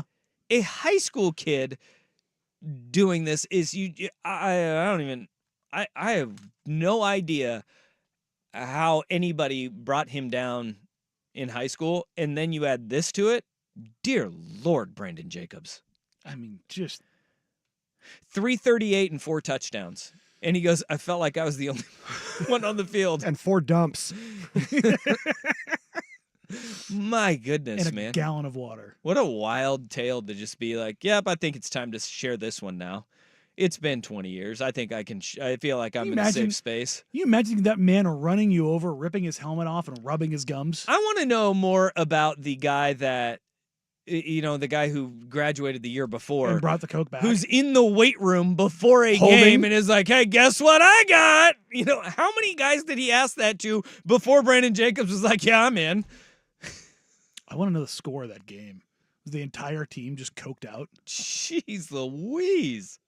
What prison is that guy in? We need to find him because I have a feeling with the life choices he was making. Got a new plot line to, what's that movie with the Longest Yard? The Longest Yard. Yeah. That's how the guy gets in the slammer. What are you in for? Goodness. Well, I was a high school star, and then the year after, Gave Brandon Jacobs some blow. The security guard came and caught me. Now I'm in here for 15 years. I was pretty good in my own right, though. You're on the team. Playing on the mean machine. Oh, it's a lean machine after, enough time. Well, I don't think he. You know what? That's probably the thing that we can take from this is I can take Brandon Jacobs for his word that he never did it again because that man kept gaining weight. Yeah, again, he was listed at 6'4", 264. Dear Lord. And that means he grew after high school. If his recruiting profile was 6'1", 230. Because if you're in high school and you're 6'4", 230, they're going to put 6'5", 230. Yeah. No, he's going to be 6'5", 270 in high school. Yeah, it's like, is that really how taught? All right, whatever. Like Kevin Durant was at the McDonald's All-American game was listed at 6'11", 240. Wait, Kevin Durant Kevin Durant at the McDonald's High School All-American game was listed at 6'11", 240. He was not over 200 pounds. He was listed at 240. No. Yeah. He was like 180. Didn't he weigh in at the NBA Combine at 185? Yes. And he couldn't even bench his own weight? No. Yes. He couldn't bench 185 pounds is what they rep out at the. Wow. Yeah. We have I'm watching 3-on-3 basketball. This is going to derail me. A dude shooting free throws shoots them granny on the on you know Team who that is, USA right? 3-on-3. No. Who? Barry? Oh my God, that's yes, a Barry. That's his grandson. Canyon Barry. Canyon Barry. Yes, that's his. All grandson. I know is that our 3-on-3 team apparently sucks. Well, and Jimmer Fredette. What do we have out there right now? 2 white dudes. There you go. Yeah. One guy's really short. Yeah, Jimmer got hurt though. Yeah. Oh, did he? he? Didn't you see his? You didn't see the video of the leg trainer getting working rubbed? on his groin? It was aggressive. Yeah. I think the church may have something to say to Jimmer about that. Yeah. He might not be allowed to soak on campus. That was, I mean, Jimmer, she was deep in that groin muscle. I'll tell you what. She did not look unfamiliar. Yeah, my gosh. He was in agony. Yeah, no more regular Sprite for you. You only get the Sprite Zero Sugar. That's right. That's right. That's right. It's weird. I get that same look on my face too. Man, I didn't know that we had a Barry in the Olympics. I'm glad he's bringing the underhand free throws back because we need more of that. I think bad free throw shooters just bite the bullet. This is the first one. We don't see it on TV very often, especially not in like high definition TV. We haven't seen these. So if more people see the granny free throw style happening, bring it back. I want more of it. So which Barry boy is this one connected to? I can't remember which one is his dad. I just know Rick is the grandfather. All right. That's all I can remember. Well, it's basketball progeny. That's all I know. That's a dead giveaway of whose grandkid he is. Son of Rick Barry. Hey, Rick. There you go. All right. So, okay. Yeah, that's lineage. You know what I mean? When you start getting to grandparents are prolific basketball players, and you're that's when you know it's like, oh, the genetics are real. Yeah, I mean, if science didn't tell you, this will. What? There's your sign. They're like, well, no, they all just they just learn how to shoot at a very young age. It's like, no, the hand-eye coordination is just that good in the genetics. That's where we're at, folks. Yeah, that's why I'm excited to see. Hopefully Simone Biles and Jonathan Jones have a child. Good Lord, the DB that's going to create. Sydney McLaughlin, the 400 hurdler, she's married to like an NFL wide receiver, I think, or he had a cup of coffee in the NFL. But either way, route tree is definitely in the future. Oh, there's a lot of speed going on there, and I'm excited for that future. Hopefully, they can have kids if they want them. They can have some kids. I want to see like Sebastian Janikowski marry like a Mia Hamm. Move over. What about Nomar Garcia-Parra and Mia Hamm? Yeah, they've got to have a kid. That kid is gonna. I don't know, but that kid got to be wildly coordinated, right? I mean, just think of the hand-eye coordination to be Nomar Garcia-Parra, and feet, then the eye-foot coordination of Mia Hamm. Like you have got an athlete there. What's more impressive to kids? You? What hand-eye or hand-eye than eye-feet? Yeah, I've always found like the feet one, maybe because of my eye-feet coordination is not great. Yeah, no, I'm all in on hand-eye coordination. Okay, they've got 2 daughters, soccer stars, I would imagine. Ava and Grace. I don't know.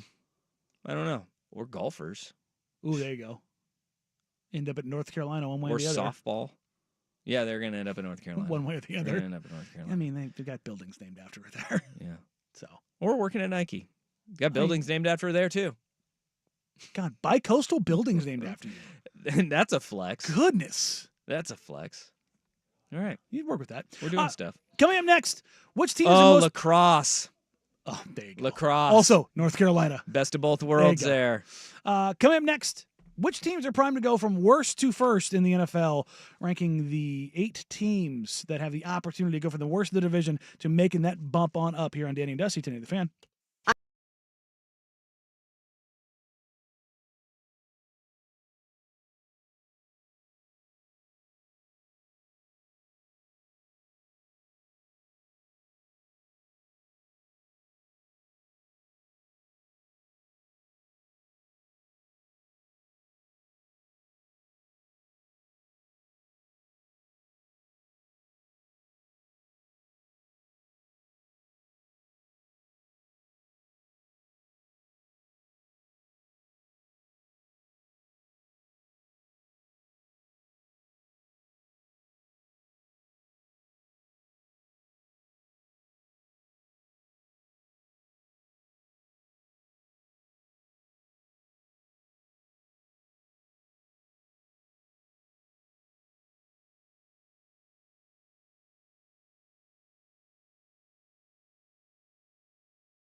Hour number 3 here on a Friday afternoon on Danny and Dusty. Whether you're listening on 1080 a.m., watching along on youtube.com/1080 a.m. The Fan, or twitch.tv/1080 a.m. The Fan, we appreciate you. We love you. And thank you for hanging out with us.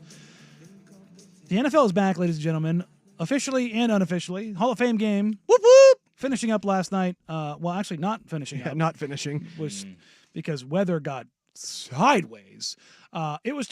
Did you? That happens all the time. Remember when the field melted one year? Oh, yeah, because that's it was right. too hot. Too hot. We've had thunder and lightning a couple of times now. I mean, the lightning is what stopped this, but the rain was horrendous. It was flood-like conditions. Did you watch any of the game? Yes, I did. Did you record it? I did. Of course I did. Yeah. You see, but you're not going to watch it. You talked down on it, and then you came home and you watched that recording because you're a sicko. I only watched a little bit of it because there were a few things that I wanted to see, and I got out of it what I was hoping to see, which was I wanted to see the Secret Bagent Man. That's right. I wanted to see the new kickoff, and which it looked weird as hell. Don't like it. It's just going to take time for us to adapt. And did it feel awkward though? Yes, because it looked awkward for the players because it was the first time they were doing it live against another team. Like you just don't know what to expect. I feel like as teams start to adapt to the new rules, I think it will bring the kickoff back to being a viable play, which I will enjoy. But if you think about, they wanted to incentivize a couple of things, right? Not having touchbacks by moving the ball up to the 30. They wanted to incentivize having returns be an explosion play in a game.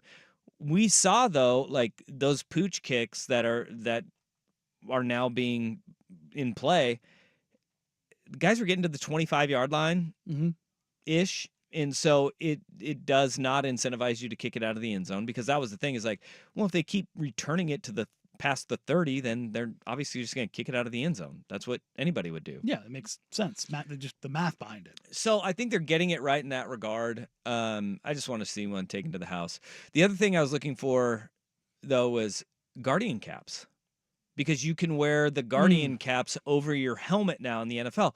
Now, somebody can correct me if I'm wrong. I didn't see a single guy on either team wearing one of those. I think... Do you think somebody's going to transition from wearing it in practice? I was surprised that we didn't see anybody do it, but I'm wondering how many guys are actually going to wear those during games, because they are to mitigate head injuries, and that is smart and in play. And obviously they're working because of the fact that the NFL is saying, no, guys can wear them in games. They want everybody in the league wears them during practices right now. I was surprised that you didn't see a couple guys peel off and say, "No, I'll do it." If just give it a whirl during the preseason. We didn't see anyone. Are we going to move away from helmets in general, like the hard shell helmets, and just move back to soft helmets?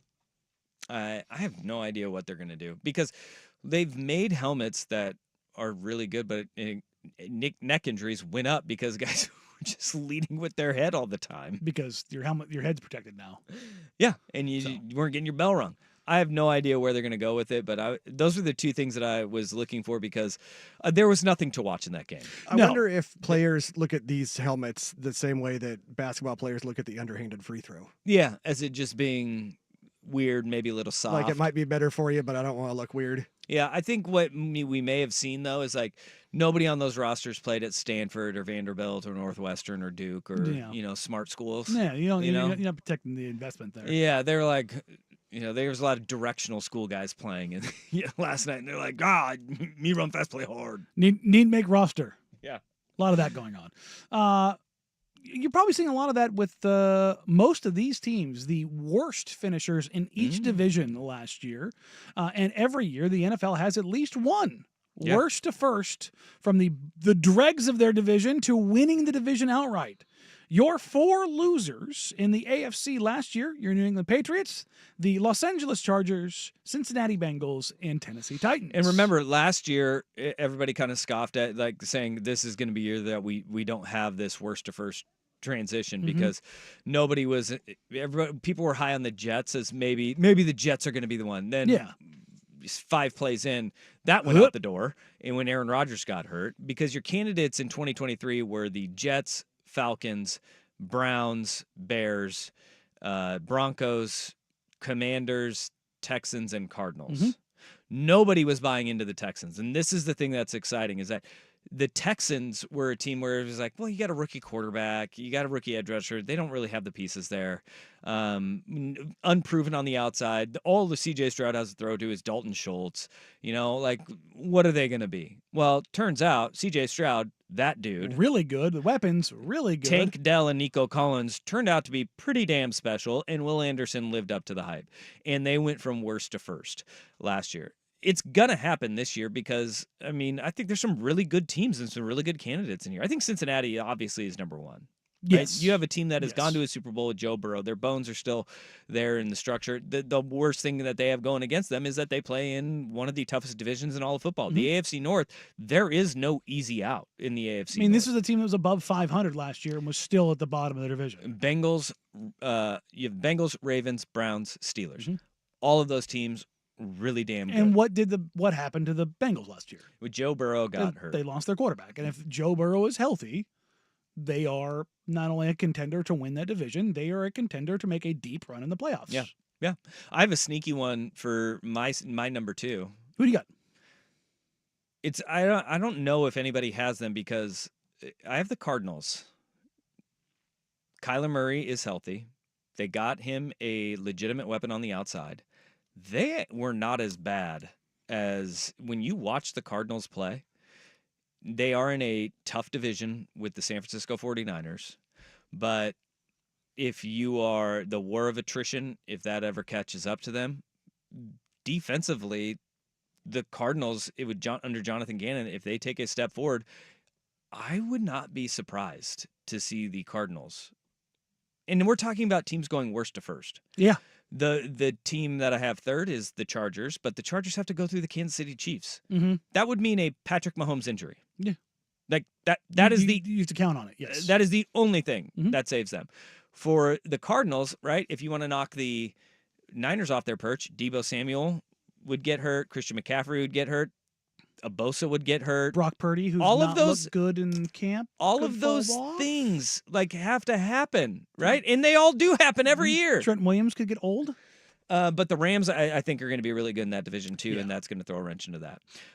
The fourth one that I have is the Bears, and the Bears is because I don't know about their top end talent and how they all fit together, but what I do know is that the Lions and the Packers are really damn good in front of them too, and going worst to first. Like, they will be improved this year. They were a 7-win team last year, but they could make that jump. But are they going to catch both of those teams? I don't know Probably yet. not, because this isn't just a circumstance of the team; it's the teams around them, and that's where I am with the Bears. I had the Bears further up, but the gap between Bengals and Bears is. And what about Battlestar Galactica? Yeah, Bears beats Battlestar Galactica. Yes. Then I will go with, I don't know, the Commanders. That's actually, I had the Commanders ahead of the Cardinals. Yeah. Because, oh my God, the Cowboys could explode. No way. Yeah. And then you look at, the Eagles. It's like, well, probably not. But if Jalen Hurts doesn't look good or he gets injured, that gets derailed real easy. Yeah. I just think that there's just not a lot of talent there. And anyway. Yes. I mean, the only way I look at this is very simply the same as the Texans last year, where if Jaden Daniels is way better than everybody's anticipating or expecting. Also, you have to be better than the Giants. Their defense really worries me, though. It does. They gave up 518 points last year. That's Chicago White Sox bad. Dan Quinn, you bet you have your work cut out for you, brother. If your run differential looks a lot, or your score differential looks a lot like the Chicago White Sox run differential, you are in trouble. That ain't it, boss. That ain't it. I think it was harder for me to pick the least likely in this group than it was the most likely. It was easier for me to have the Patriots dead last. Just because of the division?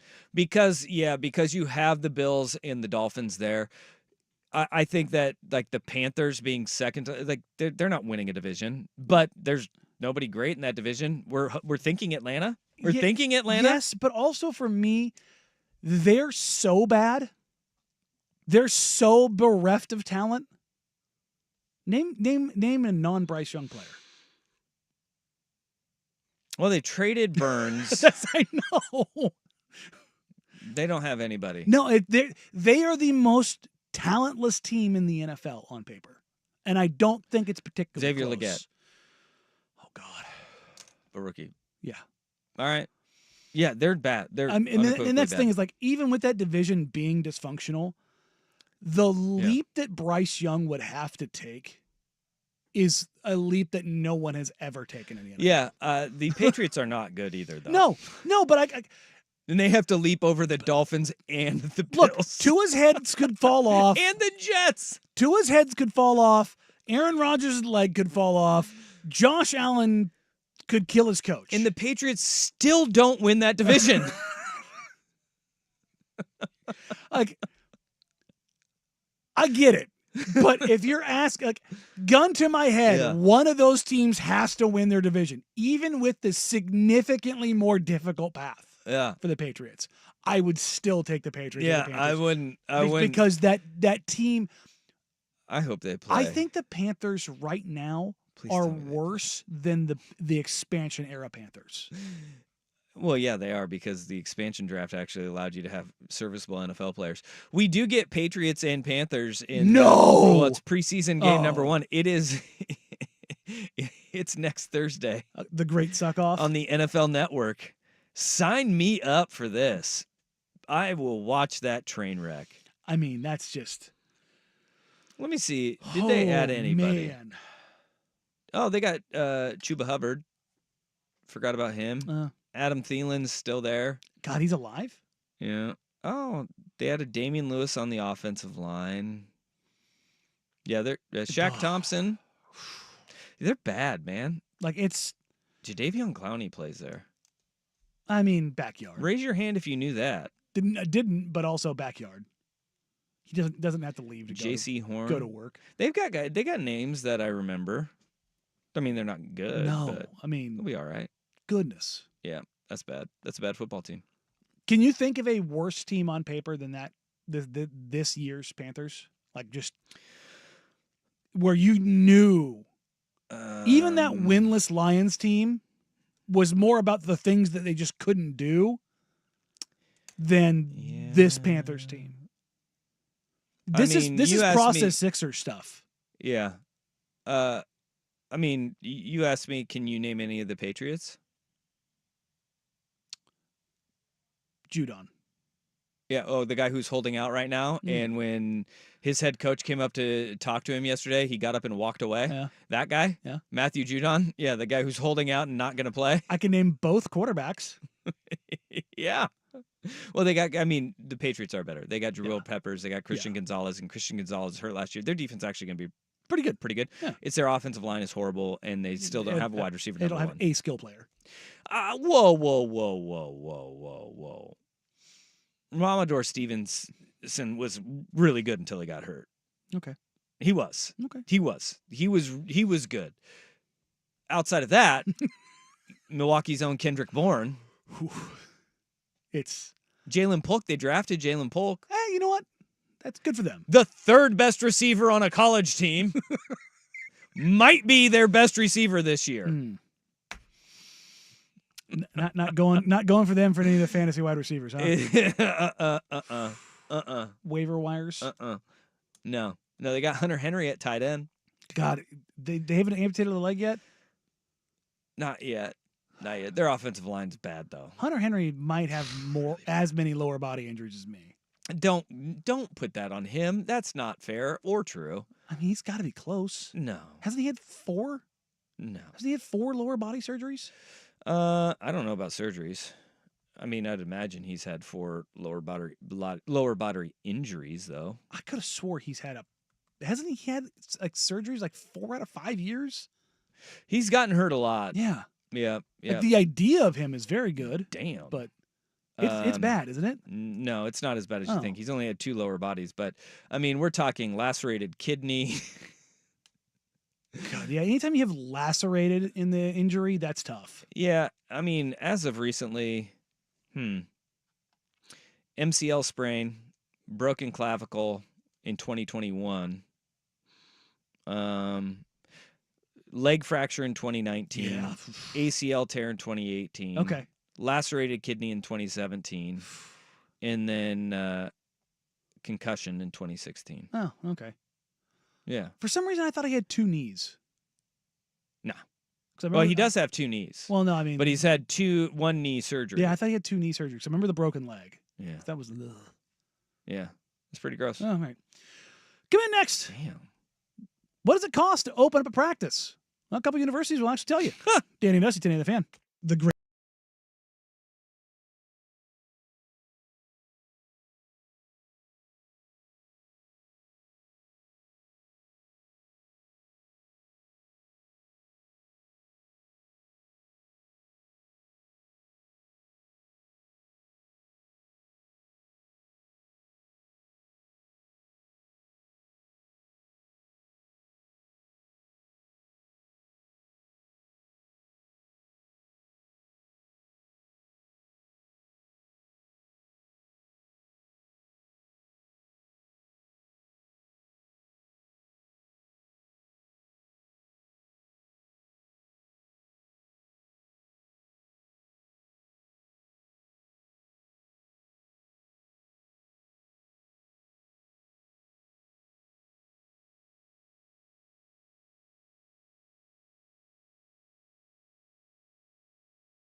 Of a favorite song.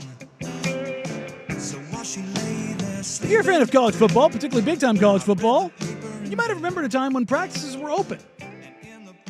Yeah, it wasn't that long ago. USC, Oregon, Yeah. open practices. You can go down there and check them out. Well, until Chip took over. And then Yeah, and then it once was Pete Carroll left USC, then- Fortress of Solitude. but that's been the fortress of solitude for most universities. Mm-hmm. Well, now it turns out, like everything in college athletics nowadays, turns out if you can make a buck, maybe it's a good idea, as multiple universities, including Nebraska, Ohio State, and Alabama, are now letting fans in by purchasing a ticket that goes towards their NIL collective. Oh, so it's not a state secret unless they can make a buck off it. Then you can go in and watch those state secrets, because like the paranoia of coaches is so wild to me. It's like they're gonna know, they're gonna send their spies in. It's like, you can close your practice off for the important parts. These practices are going to be the nothing burger practices that it's not game prep. It's not anything strategic. You're not going to see anything except for players practicing normal drills and their scheme stuff. What you will be able to get out of it is who's injured and who is healthy. That's about it. You're not going to find out anything else. You're going to have the universities that are doing this now are like, we're going to be under scrutiny for gambling here soon anyways. So why don't we just get ahead of this and make some money? Because look, that's a good idea. As this progresses more towards the top 80, top 40 teams in college football, gambling's coming. It's coming. Like it's because it's going to be professionalized amateurism. And with that, there's nothing amateur about college football anymore. And that's the thing is, trying to pretend like, the sanctity of college sports. Most states you can bet on college football. Well, I'm saying when we get to this next level, it's going to be fully and totally transparent, and you're going to need injury reports out there. An oversight, an oversight level, and they can't be BS. Yep. And so this is a couple universities, the biggest of universities, really realizing this right now and going, yeah, let's just make a buck on it. Yeah. Why not? For everybody's like, oh, well, Connor Stallions. I'm like, look, man, Pete Carroll used to have everything open. And I mean everything. There were no closed portions of practice. Right. They said, stop us, which is what everybody should be doing. Stop us. No, I don't think you do that if No? you're most schools. No, there's very few schools. Pete Carroll was so different in that he knew he had more talent than anybody else he was playing against. Like, that is the only time you do that, is because, like, oh, yeah, you want... Every coach in America is like, how do you stop Reggie Bush? I don't know. I don't know. And so it didn't matter at all. I should say, with the exception of game install, I should say. Yeah. That's fair. Install, and that is a large portion of practice. Yeah. But I wonder how many of these are actually going to be open if it's just, during fall camp, and then once the season starts, you cut that off, because there is so much that goes in on your day-to-day of what you're keying on, how you're going to attack something, especially when it goes to a game plan on field. Most of the stuff that is, I guess it's proprietary, Sean, it happens in meetings, and then you're just out there repping it out. Yeah. But if you are a coach, say, I'm a coach at Nebraska and you're playing Ohio State, you can watch that practice and very easily tell that what is my guys, who are my guys, and who are theirs, and how they're going to try to attack us. That's huge. Yeah. That is massive, unless you have the overwhelming edge that USC had. That Ohio State would have over Nebraska. Absolutely. That's kind of the other part of this is they're also doing a thing where you pay to come to practice, but also you can't go get the autographs unless you join the collective, which is the minimum donation of X dollars. See, and then you can go over to the autograph pool, which autograph hounds are just the worst. They're scummy. Now the kids, kids, great, awesome. The guy that sits there with the sleeves, yeah. And he's just going to sell them. And what they do is they'll send kids up to get autographs for them, because the players are like, I'm not signing for you, man. Yeah. Like, I know exactly what you're going to do. And they ruin it for a lot of the kids, too. I mean, it's God's honest truth. Guys don't want to sign autographs for kids anymore because of the fact that they know that, some creepy old dude slipped him $20 and was like, hey, go get this autograph and we'll be on your way. What I do like is when it gets spun back the other way and the player will go, what's your name? Personalize it. That's always cooler for a kid too. Just personalize it, and then good luck reselling it, Bill. It's great. It's my favorite. That's the little things. Yep. You know what else are the little things? Ooh. Jeff Russ Orr, ladies and gentlemen, I didn't forget. Hey! Coming up next year, America's favorite game show presented by the Big Kahuna himself, who has a Sports Center update now. That's that Hawaiian burger joint.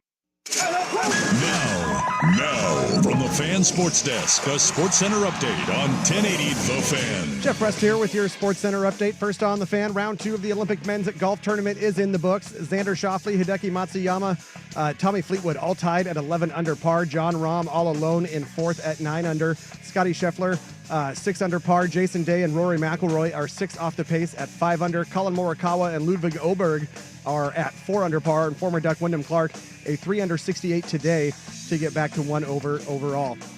Over on the hard court, Canada over Spain in a tight one this morning, 88-85. Shai Gilgeous-Alexander with a game-high 20 points, 18 for Andrew Nembhard and 16 for R.J. Barrett. And Germany over France, 85-71, 26 points apiece for Franz Wagner and Dennis Schroeder, 14 points and 12 boards for Victor Wembanyama in the loss. And over in baseball, Mariners start a 9-game homestand tonight with a 3-game set with the Phillies. 6:40 first pitch on Root Sports and MLB Network. Brian Wu on the bump for Seattle, opposite Tyler Phillips for Philadelphia. The Mariners and Astros in a virtual tie at the top of the AL West. More sports scores and stories in 30 minutes. I'm Jeff Rust at the Fan Sports Desk. Listen live or on demand on the Odyssey app, the Fan's desktop player, or tell your smart speaker to play 1080 The Fan. The Fan is live on YouTube and Twitch. And now, Window Nation brings you on-demand videos. Watch Window Nation's window into 1080 The Fan.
I said if I can't feel it, then how could it be? No magic could happen to me. And then I saw you, I couldn't believe it. You took my heart, I couldn't retrieve it. Said to myself, ladies and gentlemen, it is the triumphant, it is the glorious return of America's most popular game show, Jeff Rust or Alrighty. Simone Biles won her second Olympic all-around title. She's the third to do so and just the first to do it in non-consecutive Olympiads. At 27 years old, she's the second oldest to win the all-around. The last time a non-teenager won gold was Ludmila Turasheva of the Soviet Union in 1972. Her 9 Olympic Who medals. couldn't forget? Yeah, right? Who could forget? Her 9 Olympic medals are the most for an American female gymnast. Meanwhile, Katie Ledecky notched her 13th Olympic medal, winning silver in the 4x200 meter relay. She is now the most decorated American female Olympian of all time. And let's not forget, she owns the top 20 times in the 1500 meter freestyle. Who is the bigger GOAT, Simone Biles Or Katie Ledecky? Ooh, tough question. That's tough. I have a question for you. Go ahead. We'll answer this first, and then I'm going to spin this right back at you. I think you can make an argument very clearly for either of them. Ledecky, because she's so dominant in her one event. I mean, holds, was it top 23 times for the 1500? 25, yeah. She has all 25. It's that's such an insane thing. She's the GOAT of that event. But the flip side is Simone Biles is the all-around champion, which is kind of more, if you're talking the world of swimming, more Michael Phelpsian, where he is the GOAT of the Olympics and of swimming. So I'm going to go with Biles, but I think you can make a very good case for Katie Ledecky. I'm going to go Biles. Yeah. Team all around. She does it all. And it's ridiculous. They did that overlaying. I don't care if it's a spring-loaded floor that they do the floor routine on. Her head peaked at 11 feet 8 inches. She's 4'8". 7 feet higher than her head. I don't care if it's a spring-loaded floor. I know it's a spring-loaded floor. I don't care. I want to see the average person get 3 feet off the floor doing that. Yeah, I mean it's crazy. Think about what it takes to generate the force necessary to throw her that high in the air. It's because she doesn't have the weight to generate that kind of torque. You know what I mean? Yep. Here's one that I got for you. I was looking this up. When you said that Simone Biles was 27 years old, Katie Ledecky, also 27 years old. They were born 3 days apart. Wow. March 14th for Simone Biles, March 17th for Katie Ledecky. Good week for America. Great week for America. I wonder which month in a produces the Olympians? No. Which month of a specific year has produced the most athletic human beings? Like, if you were to go back, somebody's got to have done this at some point. There's some horoscope studies. Which one? Andre Bad Mood Rising? Come on now. When you have that month of March 1997, that's pretty too good. That's 2 great athletes that 1 month produced already. I wonder how many. Something that was in the water. Yeah. It wasn't fluoride. What is it called? The Umbrella Academy, where all of those mutants were born on the same day. There's got to be one of those days in history where we've had just a bunch of athletes, Hall of Famers in there. And it turns out it was the CIA that spiked their water. You're damn right. Over in basketball, Team USA 2-0 in group play with a convincing win over Serbia and pulling away from South Sudan for win number 2. They've got Puerto Rico tomorrow morning at 8:15. Team USA back to Dream Team status? Or let's just wait and see. Like, what do you mean Dream Team status? Like just blowing the doors off? Just blowing the teams? doors off and, yeah. No. Being head and shoulders above the rest of the basketball world. I'm on we'll see. We'll see. Because there will be a team that gives them a game. They're going to F around and find out. Germany went full World War II and gave it to France today. Whoa. Can I say that? I mean, you did. I did. So it was a snuff film. Yeah. So Franz Wagner bombed a couple of posterizers. Yeah, he did. There's a photo that's it's going to haunt the French. Jeez.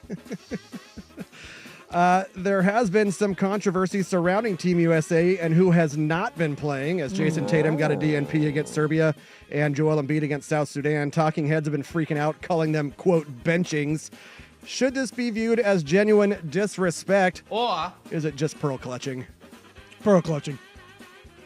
Like I mentioned before, in 1992, the Dream Team had 6 different starting lineups. Michael Jordan was the only starter. There's a lot of pearl clutching around these fragile egos of the Team USA men's basketball team, whether it's Joel Embiid, Jason Tatum. I will say Steph on the Curry. Joel Embiid stuff, have we heard anything about anybody getting mad about Joel Embiid getting benched? No, he just says weird stuff all the time. But the Tatum stuff, the Boston fans, the Bill Simmons Mafia, they got their panties in a bunch. Well, yeah. Have you seen them? Yeah, I mean, that's what they do. That's what happens when the realization that Jaylen Brown was better all along. Testing on Seahawks quarterback Geno Smith's knee and hip showed nothing significant, and he's not expected to miss any time, but he has sat out the last 3 days of practice, including today. Sam Howell, who was acquired in the offseason, took the first-team reps. Smith is entering the second year of a 3-year, $75 million deal, but has no guaranteed money in 2025. Who is more likely to be Seattle's starter in 2025, barring injury? Geno Smith Or Sam Howell? Geno. Two-time Pro Bowl quarterback, Geno Smith. Deuce. I mean, pay no attention to the, was it 15-17 record that it's posted? Having a bit of a regression last year. They've got this year to see whether or not they want to bring him back next year. Yeah, I think it's still. I think you're still going to go Sam Geno Howell is for young. now. Yeah, I think it's still Geno for now. Alrighty. Over in baseball, Angels center fielder Mike Trout suffered another meniscus tear in his surgically repaired left knee. He's out the rest of the season. His total games played over the last 5 seasons, 53 in 2020, which was, of course, the COVID year, so that was a 60-game season. Only 36 in 2021, 119 in 22, 82 in 2023, and just 29 games this year. He's an 11-time All-Star, 3-time MVP. Now let's compare him to somebody. Ken Griffey Jr., 11-time All-Star before a string of injury-filled seasons. He averaged 36 home runs per season in those first 11. He played just 70 games in 2002, 53 in 03, and 83 in 04, but he was never really quite the same after those seasons, topping 30 home runs only twice over his final 10 seasons. Whose career was or has been more affected by injury, Mike Trout or Ken Griffey Jr.? Trout. I'm going to go Griffey because even if Trout was healthy, his team wouldn't do anything anyways. That's fair. At least the Mariners went to the postseason and won a series. Yeah. You know? Like, at least they had that. Yeah, you don't have the Twitter line of Tungsten Armo Doyle. Yeah. With Ken Griffey Jr. Yeah. That doesn't exist with him. But I think his individual production, I think Trout's individual production has been damaged more because, well, Griffey had knocks and dings. Trout's had some pretty serious injuries that are gonna be a problem for him as his career progresses.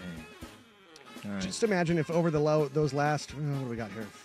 4, 7, 9 seasons of Griffey's career, he averaged only 19 home runs over the last 9 seasons, and he still finished with 630 on his career. Incredible, man. I love the kid. If he had stayed healthy, he could have hit 800. Yeah. Yeah. But that's the thing about sports, man. Yep. He should have gone that. HGH. He should have gone that Balco plan. God, roided out Griffey would have been something. Right? No kidding. Dude, man. That swing with more power.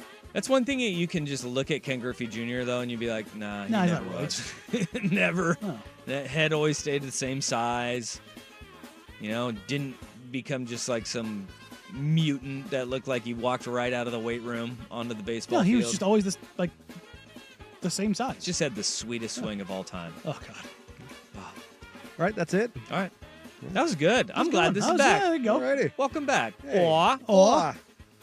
Once again, ladies and gentlemen, the greatest game show of all time, Jeff Ever. Rust, or presented to you by Jeff Rust. Like that? I gave you a tagline. And the Big presented by. Kahuna Burger. And the Big Kahuna Burger. Delicious. Coming up next, the Oregon Ducks. They released their new jersey. Danny and Dusty, Danny fan.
The Oregon Ducks have released, they've been busy, to be bluntly honest, on the marketing front, which is kind of the Ducks' thing to do. There are many Ducks jerseys that I find to be heinous, disgusting, horrible, and reprehensible in every way, shape, manner, and form. Oh, okay. These ones rule. Yeah, they went back to their Generation O pool again, and they posted. They look very similar to the gangrene ones, the first ones that they unveiled, where it's the retro or the I guess modern throwback that they're doing, but this time in whites, where they got the apple green numbering. They have the duck on the shoulder. And then they have the old school. The part that I like about these helmets, they got the yellow helmets with the old school striping, but they have the O on the side. Yes. It's not the interlocking UO. It's the bridging of the two generations. And I think they nailed this. It looks good. Like everything about these, I think the only thing that and again, these aren't made for me because I'm not a duck guy. I don't know if I like the duck on the shoulders. Oh, really? Yeah, I feel... I like him. I feel like it's maybe too big. Maybe I'm wrong. Maybe that's me. Yeah. I feel like maybe Donald needs to be shrunk down a little bit. But yeah, not for us. Not for us. But otherwise, I like these because it is that throwback. It is a little bit cleaner, and the diamond plate is nowhere to be seen. They were going to be ready for it. I know. They coming your way. They leaked it already on accident. The Oregon Ducks bookstore. It's going to be white and silver. They got more that are coming, but the whites are the ones that the players said that they are most excited for. They have have the wings and the diamond plate integrated into both of them, are integrated into the collar. Yeah, and they posted a picture. I think the Ducks store. Yeah, the Ducks bookstore. I think they're the ones that kind of first put it out there, and then they were like, "Oh no, we got to delete this. We got to delete. Oops. But again, I don't know why they like the diamond plating, but they do. Yeah, and they're white. They're white, black, and silver. Yeah, I like the general idea of it all. Just the diamond plate. There's gonna be more coming. I know. There's gonna be more coming. It's Oregon. But these throwbacks, the Generation O's, they're pretty sick. These are clean. I like these. And I like they're going back to the apple green and traditional yellow. Yeah. It's not the Volt yellow anymore. They're not messing around with it. It's okay to occasionally pull that out. Yeah. Like I think going back, I am jealous of Oregon in the sense of I wish USC, like I get the traditionalism of it. USC, Alabama, Notre Dame, they haven't changed what they've done ever, with the exception of like the trimming of the collar. Like they've changed the angle in the Nike jerseys. That's about it. And for Adidas and Under Armour for Notre Dame. Otherwise, they've done almost nothing different. Notre Dame, they just unveiled their Gothic ones that are the thing. Which is where I was going to go, is that they're trying now. Georgia has gone and done tweaks to theirs. Like, you can have your base, you can have your historics, you can have but let's tinker.